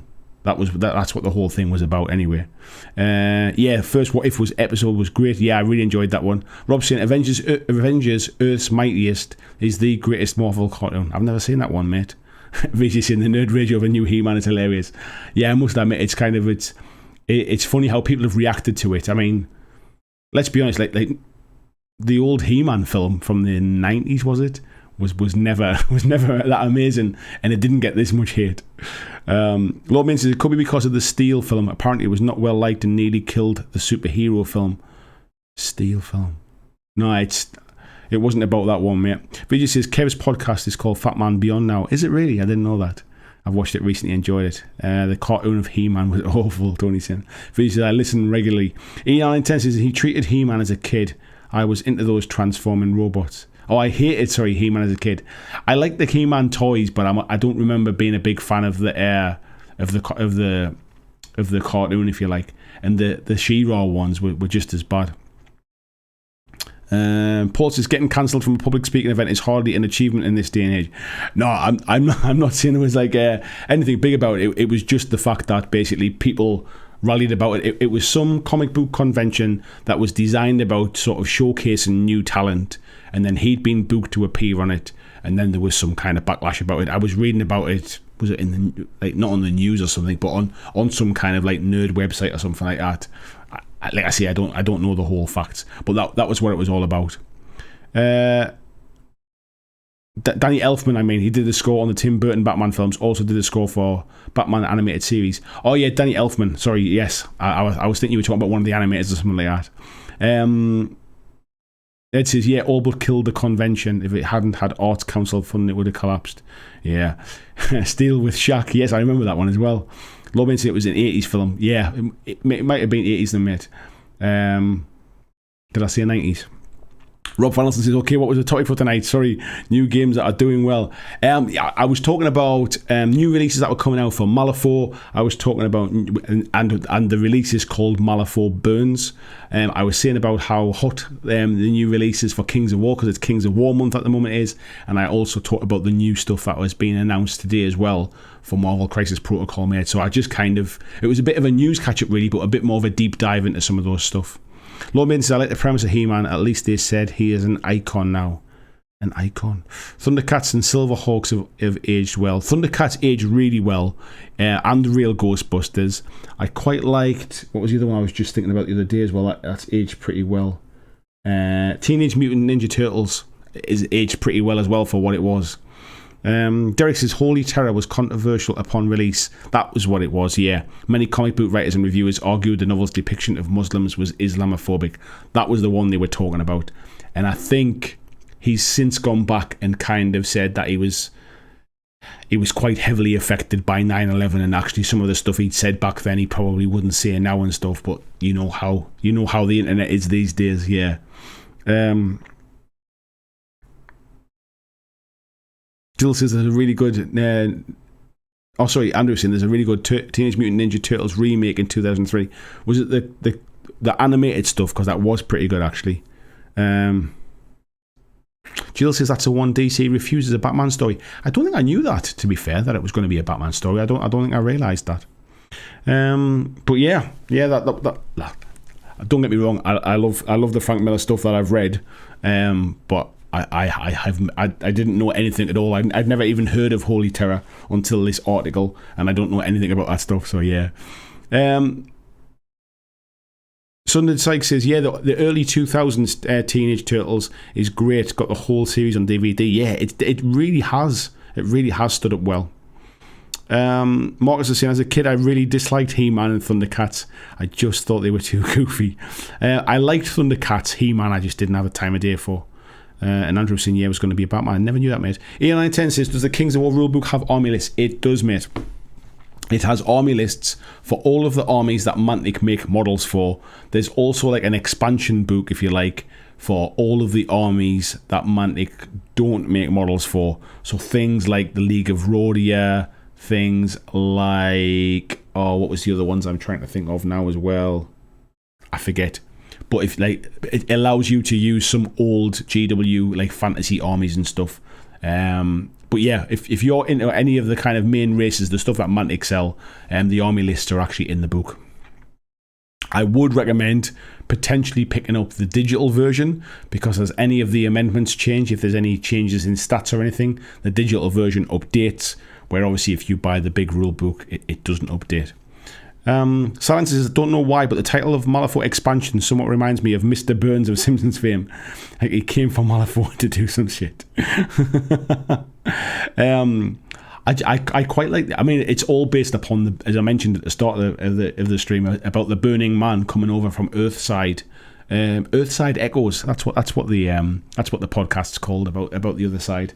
But yeah, it's about the Burning Man coming back over into Malifaux and basically corrupting some of the masters and that kind of stuff. So yeah, it kind of fits with that. Sun and Tex says Batman Long Halloween Parts 1 and 2 is out on DVD. That's meant to be really good. Going to check out this week. Yeah, I've watched them both, mate. I've watched them on a streaming service and they're both absolutely fantastic. Matthew saying Ratkin are in the army supplement. Ratkin are in the army supplement. Is that because they got models after? I think it's because they got models after the book came out, because the book came out in 2019. So I think that's probably why. Marcus says, as for Frank Miller, I can't deny he's a damn good writer and artist, but I believe he went a little crazy. Yeah, I think that's generally kind of reading between the lines of some of the stuff that people had been saying at the time. That was what I kind of understood, that he wasn't in a particularly good place at the time either. So, but yeah, like I say, I don't have all the facts to kind of to have an opinion one way or the other on it, really. Yeah, so I guess that kind of covers the bulk of what we were going to talk about tonight. Does anybody want to talk about anything specific? Have you got any questions about what we've talked about tonight? Is there anything you want to know? Otherwise, I think we might as well start to tidy it up for tonight. We'll start to wrap things up.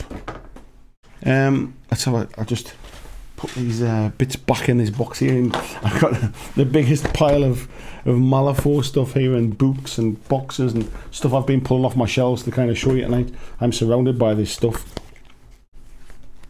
But yeah, there's some like I love that, like even just the artwork. So I've got this Through the Beach from Nightmares. So if I can get that close enough to show you the artwork on the front of that book.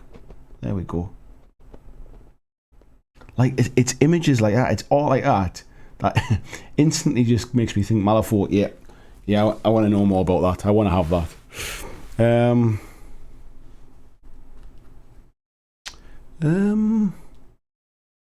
Marcus says bacon. Rob says The Dark Knight Strikes Again was I don't think I've read that one, mate, or seen that one, I should say.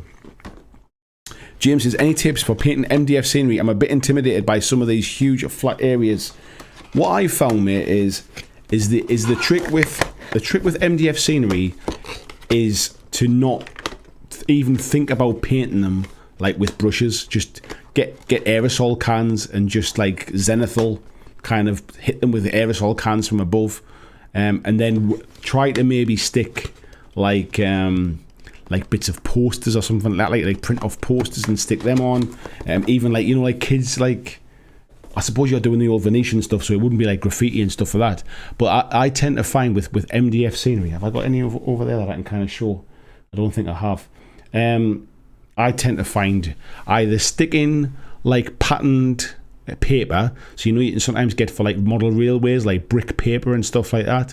Either stick stuff like that to it, or I would literally just hit it with aerosol cans, because as soon as you try and paint it like you would like textured stuff, you can't dry brush it. You can't do anything with it really. It's very, very difficult because there's not a lot of edges to it.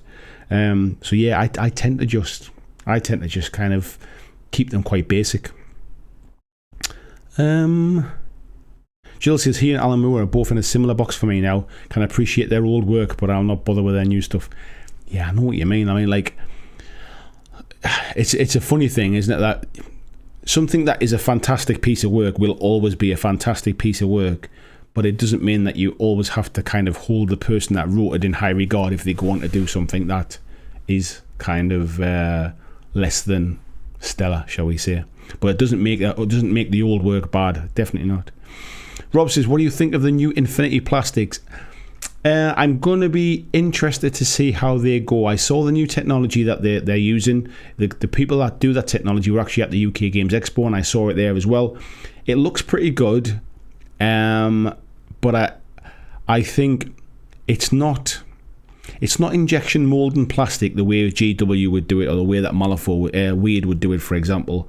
So you don't get the high you don't get the high volumes, but you don't also get the high initial setup costs.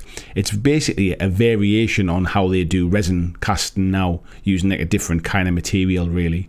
So they look pretty good on camera. I'm assuming they're not going to show any ones that were bad. I'll wait until they've been see how long the molds hold up, see how long see what the models are like that people get in their hands once they've been running a few of them. But I think it's encouraging. I mean, the price of metal's going through the roof at the moment. Obviously, with the price of haulage is going through the roof as well, and getting things shipped around. If it means that things are lighter to ship and cheaper to ship because of it, and the cost of materials is cheaper, it can only be a good thing in the long term. So we'll just have to wait and see exactly what they're like when you get them in your hand, really. Let's have a little look here. Walter Black, good evening, mate. I only just made it. Is it a new starter set from Malifaux? No, but I tell you what, I didn't mention this when we talked about it before. It's not a new starter set, it's an expansion for Malifaux, which basically brings in sort of, for want of a better word, variations on existing masters. So it gives more options. What I should have said earlier on, and I forgot to mention, is this does not change the game for anybody just getting started. And if you just enjoy playing quite casually now, it doesn't change the game. It's not bringing in any new rules. It doesn't sort of invalidate anything you already have. It is all optional extra stuff that you can choose to completely ignore. Like, if you can play against anybody around the world with what you have the same way you play now, the only difference will be that some people will choose to use different masters that will be in the new expansion, but everything is compatible with each other. So it's not kind of suddenly like overpowering the game or making all the old stuff weaker or anything like that. It's just mixing it up a little bit and giving you some new variation and new models and stuff. Because at the end of the day, Malifaux needs to expand. It needs to grow the story. It needs to grow the models that they sell in order to keep the game viable. But because you don't use a lot of models in the game, that can very easily become bloated. And other games have kind of suffered from that. I think what they're doing by having like alternative masters or alternative versions of masters is quite a clever little thing, actually. Tolmort says, great stream tonight. Thanks, Andy. Here from Malifaux. Thank you very much, Tolmort. Silver saying, Halford's grey primer for MDF. Mixed pastels and neons over white give really nice shades. Yeah, Michael saying, good timing as I'm off to Bedfordshire. Good crack tonight. Late as all. Thank you very much. Nigel Jones says, solo Malifaux bacon. Are there solo options for Malifaux? There are not solo options for Malifaux, mate. Unfortunately, there's not. And because it is a card driven, like with a deck of cards as opposed to dice, it's not that easy because you basically cheat in cards. So it's not like you could play both sides yourself. You'd have to basically control both decks of cards as well. So yeah, solo Malifaux is not really a thing. Jess says, I did some leather work for Alan Moore thing a month before the Frank Miller thing. Jill, it was all canny surreal for my understand. I can imagine, mate. Lobin says, I have a question, but I don't think it's safe for YouTube. I'm not too sure now, mate. Send me a message and we'll see what it is. Walter Black says, tips for MDF. You can get away with a few sponged on textures or using oils for streaking effects. Yeah, that's it, mate. Kind of like weathering is probably your best bet. Weathering stuff. James says, my whole mini painting mode is lots of wash and dry brushing, so a flat, non-textured roof. Panic. It's one of the reasons, if I'm honest, mate, it's one of the reasons I tend to avoid MDF scenery. However, I've been really impressed with the War Cradle MDF scenery because it comes with quite a lot of texture. So what they do in their packs is they have things that you stick onto those flat areas. So it might be things like the tiles might be all laid up. They might be like sort of like drain pipes to stick on the side, window frames, window ledges. The doors are kind of like separating things. They've actually got some texture in there. They cut grooves and damage and bullet holes and stuff in the sides. So the War Cradle MDF stuff, both for Wild West Exodus and for Mythos and some of the other stuff they've been doing, I find is a step on. It's a step up from most MDF stuff. The TT combat stuff I've always found is really quite flat, and some of the newer stuff looks a bit better, but the older stuff that I bought some stuff for Walking Dead, and it's largely been unused because it is essentially, it's almost like cardboard for the roofs, which you can't really paint, and as soon as you paint over the top of it, it obscures any of the design that's on it, and the walls were pretty much just like flat bits of wood. So I basically just, it was the reason I bought a 3D printer to print terrain, because I didn't really want to use MDF stuff. Tony says, I'm working on some MDF here, but listen to Andy as I'm doing stuff that's considered madness. Jill says, sadly, there's a lot of comic creators who are garbage people. There's a lot of people who are garbage people. I don't think it's just linked to comic creators randomly. Sponge on paint. Basically just weathering, I think, mate, is the best thing to break up those big areas. You'll not be able to kind of blend colours so much. Your best bet might be kind of prime it black, spray it above with grey, and then maybe try and kind of like wash colours over it so you get some kind of gradation in colour and stuff. But I would, if there's no texture there, you might just have to kind of just do it one colour, but just try and stay away from big bold colours like bright reds, bright blues, that kind of stuff. If you talk about the Venetian stuff, I think TT Combat on their YouTube channel have a video where they basically make a table for Carnival, and they showed how they painted some of their stuff up. Sunday Sykes says, have you played any good board games lately? I've played Bayou Bash, which is a game by Weird, which is coming out soon. They sent me a copy because I'm going to be making a how to play video for them. So I've been playing that recently. Initially I was playing it to kind of like, it was a game I was interested in, but I was playing it to learn how to play it. But actually I've just been playing it for fun as well, because I really do like the game actually. Me and my wife have been playing that. I've played Santorini a little bit as well recently. When Christian came to visit for the weekend, we went to a board game cafe and played Santorini, and then I ended up buying that as well, and me and my wife played that. Have I played anything else?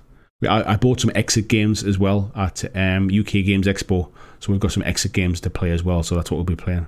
And I bought a game for my son, my 4-year-old, called, it was some alien game. I forget what it was called now. Have I got a picture of it in my phone? I might have a picture, because I'm sure I texted a picture to my wife when I was there to say, tell the little one I got this. So I'm going to go back now and try and find this picture that I texted. I'm just going to have to go back somewhere. That was it. UFO Boom, it was called. I don't know if you can be able to see that, if that's going to focus on the phone. UFO Boom. And actually that's quite a fun game. It says it's for like kind of 6 years and plus, but my little boy can play it perfectly, and he actually taught my wife how to play. And it's a really simple little board game. It's great with kind of like families. It's got quite a lot of depth to it as well, actually. So it's a game like me and my wife will play against each other, even though it's like generally a kid's game. But there's like a nice little level of depth to kind of like trying to achieve your bits and stop your opponent from achieving theirs. Jess says, I'm a fan of, where did that go? Fan of HP Lovecraft Works. He was a great implement. Yeah, I've been enjoying. I mentioned on Wednesday's stream last week, I've been enjoying like a Lovecraft themed podcast, which I think was it Jill? Was it you that said that you'd been enjoying it as well over the weekend? I've really been enjoying those. James says, I got a collected works of Lovecraft book in an old bookshop when I was about 14. It opened with his most racist story. I guess it's a lot of it's to do with his timing as well. Blizz says the new masters are just another option for players. The existing masters will still be very usable. 100%, mate. It's one of the things I really like about it. A lot of games bring out an expansion and they become a must buy, and you must have them. I think the beauty with this expansion as well is you don't even have to buy the book, because the new cards, the new stats will come with the new models. They'll all be available in the app anyway. However, this will show you them all in one place, and it will give you some fantastic sort of extra backstory and lore to read up on and stuff about why it's all happening. But as an expansion, you don't need to buy it at all. Not something I can say for a lot of games, to be fair. Hexy Beast says, aside from core space, what other mini games would you suggest for solo players? Solo players, I would suggest Walking Dead All Out War by Mantic. I'd suggest the Elder Scrolls game, what's it called? Call to Arms by Modiphius. The Fallout game, again by Modiphius as well. Is there any other solo ones that spring to mind? Is 5 Parsecs from Home, I think, is a solo game as well. I think those are the ones that kind of spring to mind, mate. Silver says a lot of early sci-fi and fantasy writers would really have what we would mostly think of as horrific points of view.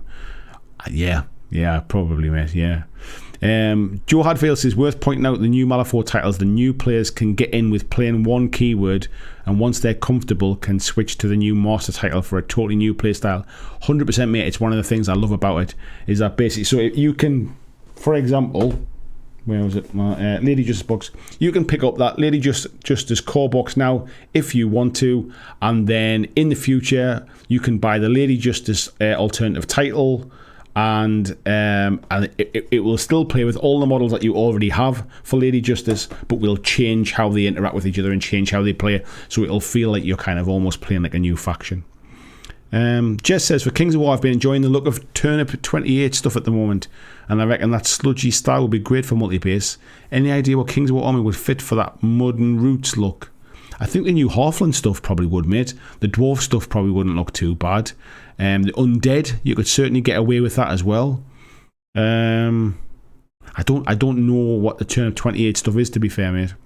Wallace says, agree with Andy, the War Cradle stuff is amazing. Yeah, War Cradle do some fantastic MDF scenery. I would when it comes to MDF scenery, I would always recommend their stuff.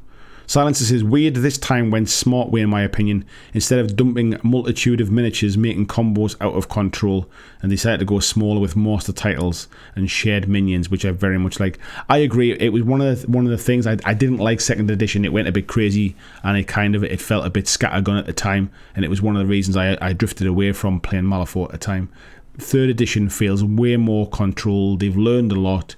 The way they're releasing stuff, I think, is really good. I like the way they've powered through the Explorer Society stuff and got all that out relatively quickly as well, or getting it out relatively quickly. Yeah, I just think they're in control of the game. They're doing a great job of it. James says this TT Combat MDF is fine, but the roof, the most visible part, is pure flat. Yeah, I think the other thing I would do, mate, is maybe consider cutting up bits of cardboard and like making tiles or something like that for it. That's maybe something else you could do. Yeah, Jill says MDF terrain is like anything, you get what you pay for. TT Combat is cheap but needs more work to make it look great. Yeah, the thin, somebody else, Silver saying thin card is great for cutting tile straps for MDF. Yeah, that's the other thing to do as well. Or stipple it with watered down filler. Kyle says, which Malifaux Master title are you most excited to see or put on the table? You know what, Kyle? I'm not really sure, mate, if I'm perfectly honest. I'm seeing the stuff that's starting to come out. Lady Justice has always been a character that I've kind of always had a soft spot for. I used to play a guild back in first edition as well. I also like Colette as well with the Showgirls. It was another faction that I've always been a big fan of, and always played that kind of crew. Back in first edition, and I collect them. I've got the newer ones as well, just collecting the models because I like them. So I'm looking forward to seeing what Colette does. I think McMorrin will be interesting. See what Seamus does as well. I saw the Dreamer one as well. Is it Insomniac or something like that? Is the Dreamer one? He looks really interesting. I think there's just, what was it, like 54, did we say before? There's so many to choose from. I just can't wait to see how they mix things up in the game, really, and how they like how different they do play. Because it's okay reading the cards, but it's not until you've had a few games and you start to see synergies that you didn't instantly get. I'm somebody that needs to play the game and let them synergies kind of happen almost by accident. I'm not the most competitive of gamers, if you like. I'm not somebody that can read the card and instantly kind of like see them all highlighted before me and go, well, that'll work well with that. I need to play a little bit. So yeah, but I think those are the masters that I think I'm kind of curious as well. Maybe anything else? I've kind of been putting together my Lord Cooper faction as well, and my Lord Cooper crew. So it'll be interesting to see what he does as well. So yeah, I think those are probably the ones. Where are we up to here?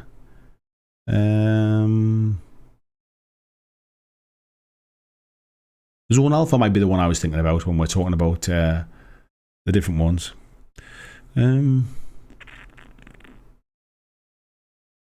Wallace, I think the recent War Cradle MDF is even pre-coloured, so you don't even have to paint it. It is, mate. The new War Cradle stuff is pre-coloured. The original Wild West stuff was all pre-primed and it was blue, which worked really well, so it didn't like soak up loads of paint. But like the new Mythos stuff, the new War Cradle there, the new what's it called? New Wild West Exodus stuff is pre-coloured, so you don't even have to touch it if you don't want to. Kyle says, yeah, BioBash. Excited for that to come out. I bet you are, Kyle. Yeah, I absolutely am. I'm really enjoying the game. It was we had a couple of kind of odd questions, but one of them was in the rule book and I'd kind of overlooked it. The other one I looked in the weird Discord group, and I think you might have answered the question for somebody else. And it was about when somebody gets knocked off the track, when they come back on, do they miss their turn by coming back on, or do they come on? And I think the answer was basically, well, you've already lost a fan, and you've already kind of sort of you've potentially given a fan kind of to your opponent as well for knocking you off, so you've already kind of been penalised. But yeah, I just think it's really fun. I like the way the card mechanics work. I like the way you kind of, it's almost that like pick and ban thing as well when you're choosing which of the I forget what they're called, but the cards you're going to use to choose your dice and your tokens and stuff. I think it's just really cleverly done, mate. They've done a cracking job. VJ says, does this mean we get a Bayou Bash back rep with Lou on the channel? We might do at some point, mate. The play, like the how to play thing, is going to be more of an instructional how to play type thing, and it'll probably just have me in it, my wonderful face. But we might do it at some point. Lou's enjoying playing it as well, and she's always kind of up to do something on camera if she enjoys the game, like she did with Armada and stuff. So yeah, quite potentially, mate. Hexy B says, answer the board game. I've got loads of goodies heading over from DVG for review soon, probably somewhere in the Atlantic right now. Just listened to it all in 3 days. Yeah, it was really cool. I enjoyed the Lovecraft thing. She'll say, most what I love about Lovecraft these days is actually what other people have done. Yeah, I think that the way it's expanded and people have grown, have built upon that, I think is really good. James says, I've got a 4-hour drive on Wednesday, so I'm going to do that Lovecraft podcast. Yeah, there's three different episodes, or 3 different sort of series, if you like, with about 8 episodes. They're about 25 minutes an episode, but all of the 3 stories kind of link together. I would say the first story and the third story are the best 2. The second one is probably the worst of the 3, but when I say worst, it's just not as good as the other 2. That's what I mean. Rangers of Shadow Deep, I forgot about that one. Yeah, Rangers of Shadow Deep as well. Course based Zone Alpha. Paul says the Night Stalkers already have some models with pumpkin heads, so I think you could basically convert an army into Night Stalkers. I don't even know what Turnip 28 is. Yeah, pop in a search. I'll have to have a look at that, mate. Mark says, as someone has analysed, he was an elitist xenophobe and grew up in a turn of the century. You are always an effect of your surroundings and how you grew up, I suppose, and it's very difficult to put 21st century kind of opinions on like kind of like 19th century sort of creative fiction and stuff, isn't it? Jess is the play style of the army, I guess. Peter says, I'm glad all these authors' political stuff goes over my head. It kind of does mine as well, mate, to be honest. I've not really been into Lovecraft stuff until recently. I've only recently kind of sort of been exposed to what it's all really about. So, but like purely from a background and a fiction type thing, as opposed to the author himself. Paul says, I like TT Combat specifically because it's quite plain. I see MDF terrain as a canvas and use it. I'm not necessarily somebody that likes to create terrain from scratch, if you like. So for those of you who love to kind of to work with a box, if you like, almost as like a carcass to build upon, I find the TT Combat stuff's really good.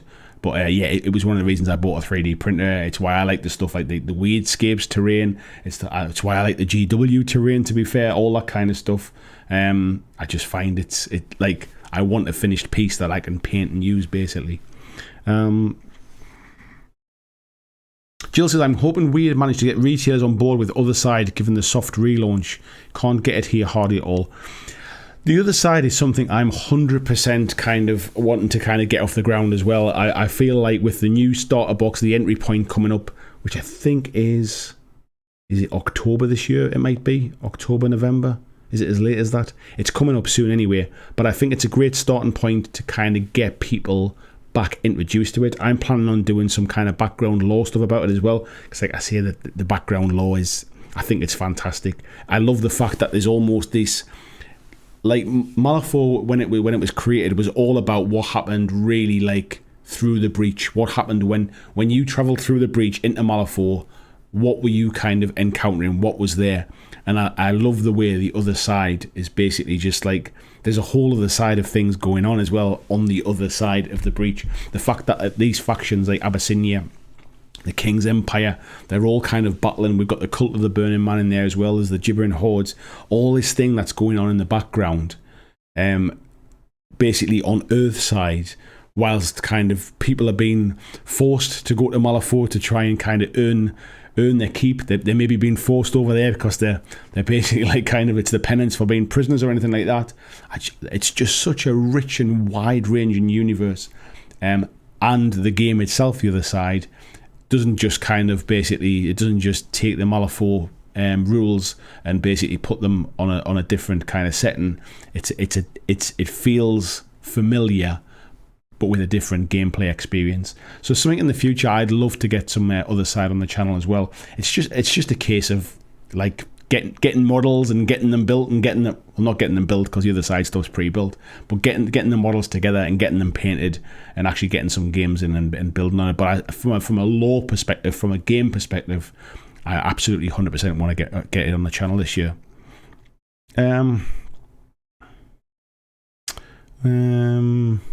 Lobby saying Lucius will be good. He got demoted because of the whole Burning Man incident. Yeah. Silver says, yes, saying to Paul, I have the basics done. Focus on the details. Tony says, I only painted the one Malifaux mini. It was the right mini for what I wanted, but it was fun to paint up. Yeah, Jill says, can see that, Paul. When people take the time, they can make some stunning pieces. I think if folks want to use that kind of like a wooden carcass of an MDF building, but absolutely, it's just not something I enjoy doing. For me, I want to play on a really nice looking table, but with as minimal effort as I can to get it there. I have more fun painting the kind of the minis themselves and all that kind of stuff. Carl saying means a lot. You are very welcome, mate. I only speak as I find. Tony says, Paul, that's his approach as well. It's a skeleton.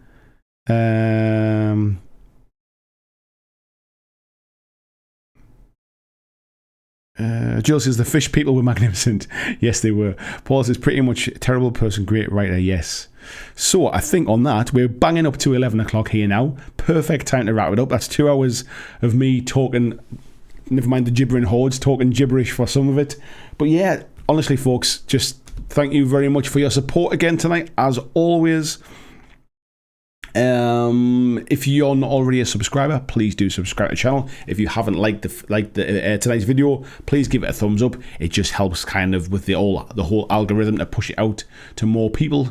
And if you're liking these kind of bits of like news things, we've done some stuff over the last few weeks where I'm trying to change it around a little bit, where I kind of talk about a topic and then we have a chat as well, because I appreciate it's a community thing, everybody getting together. If you've got any ideas, anything that you'd particularly like to talk about, pop them down as a comment after this video gets kind of available to watch back. It always helps me with like future topics. Let me know what you're interested in.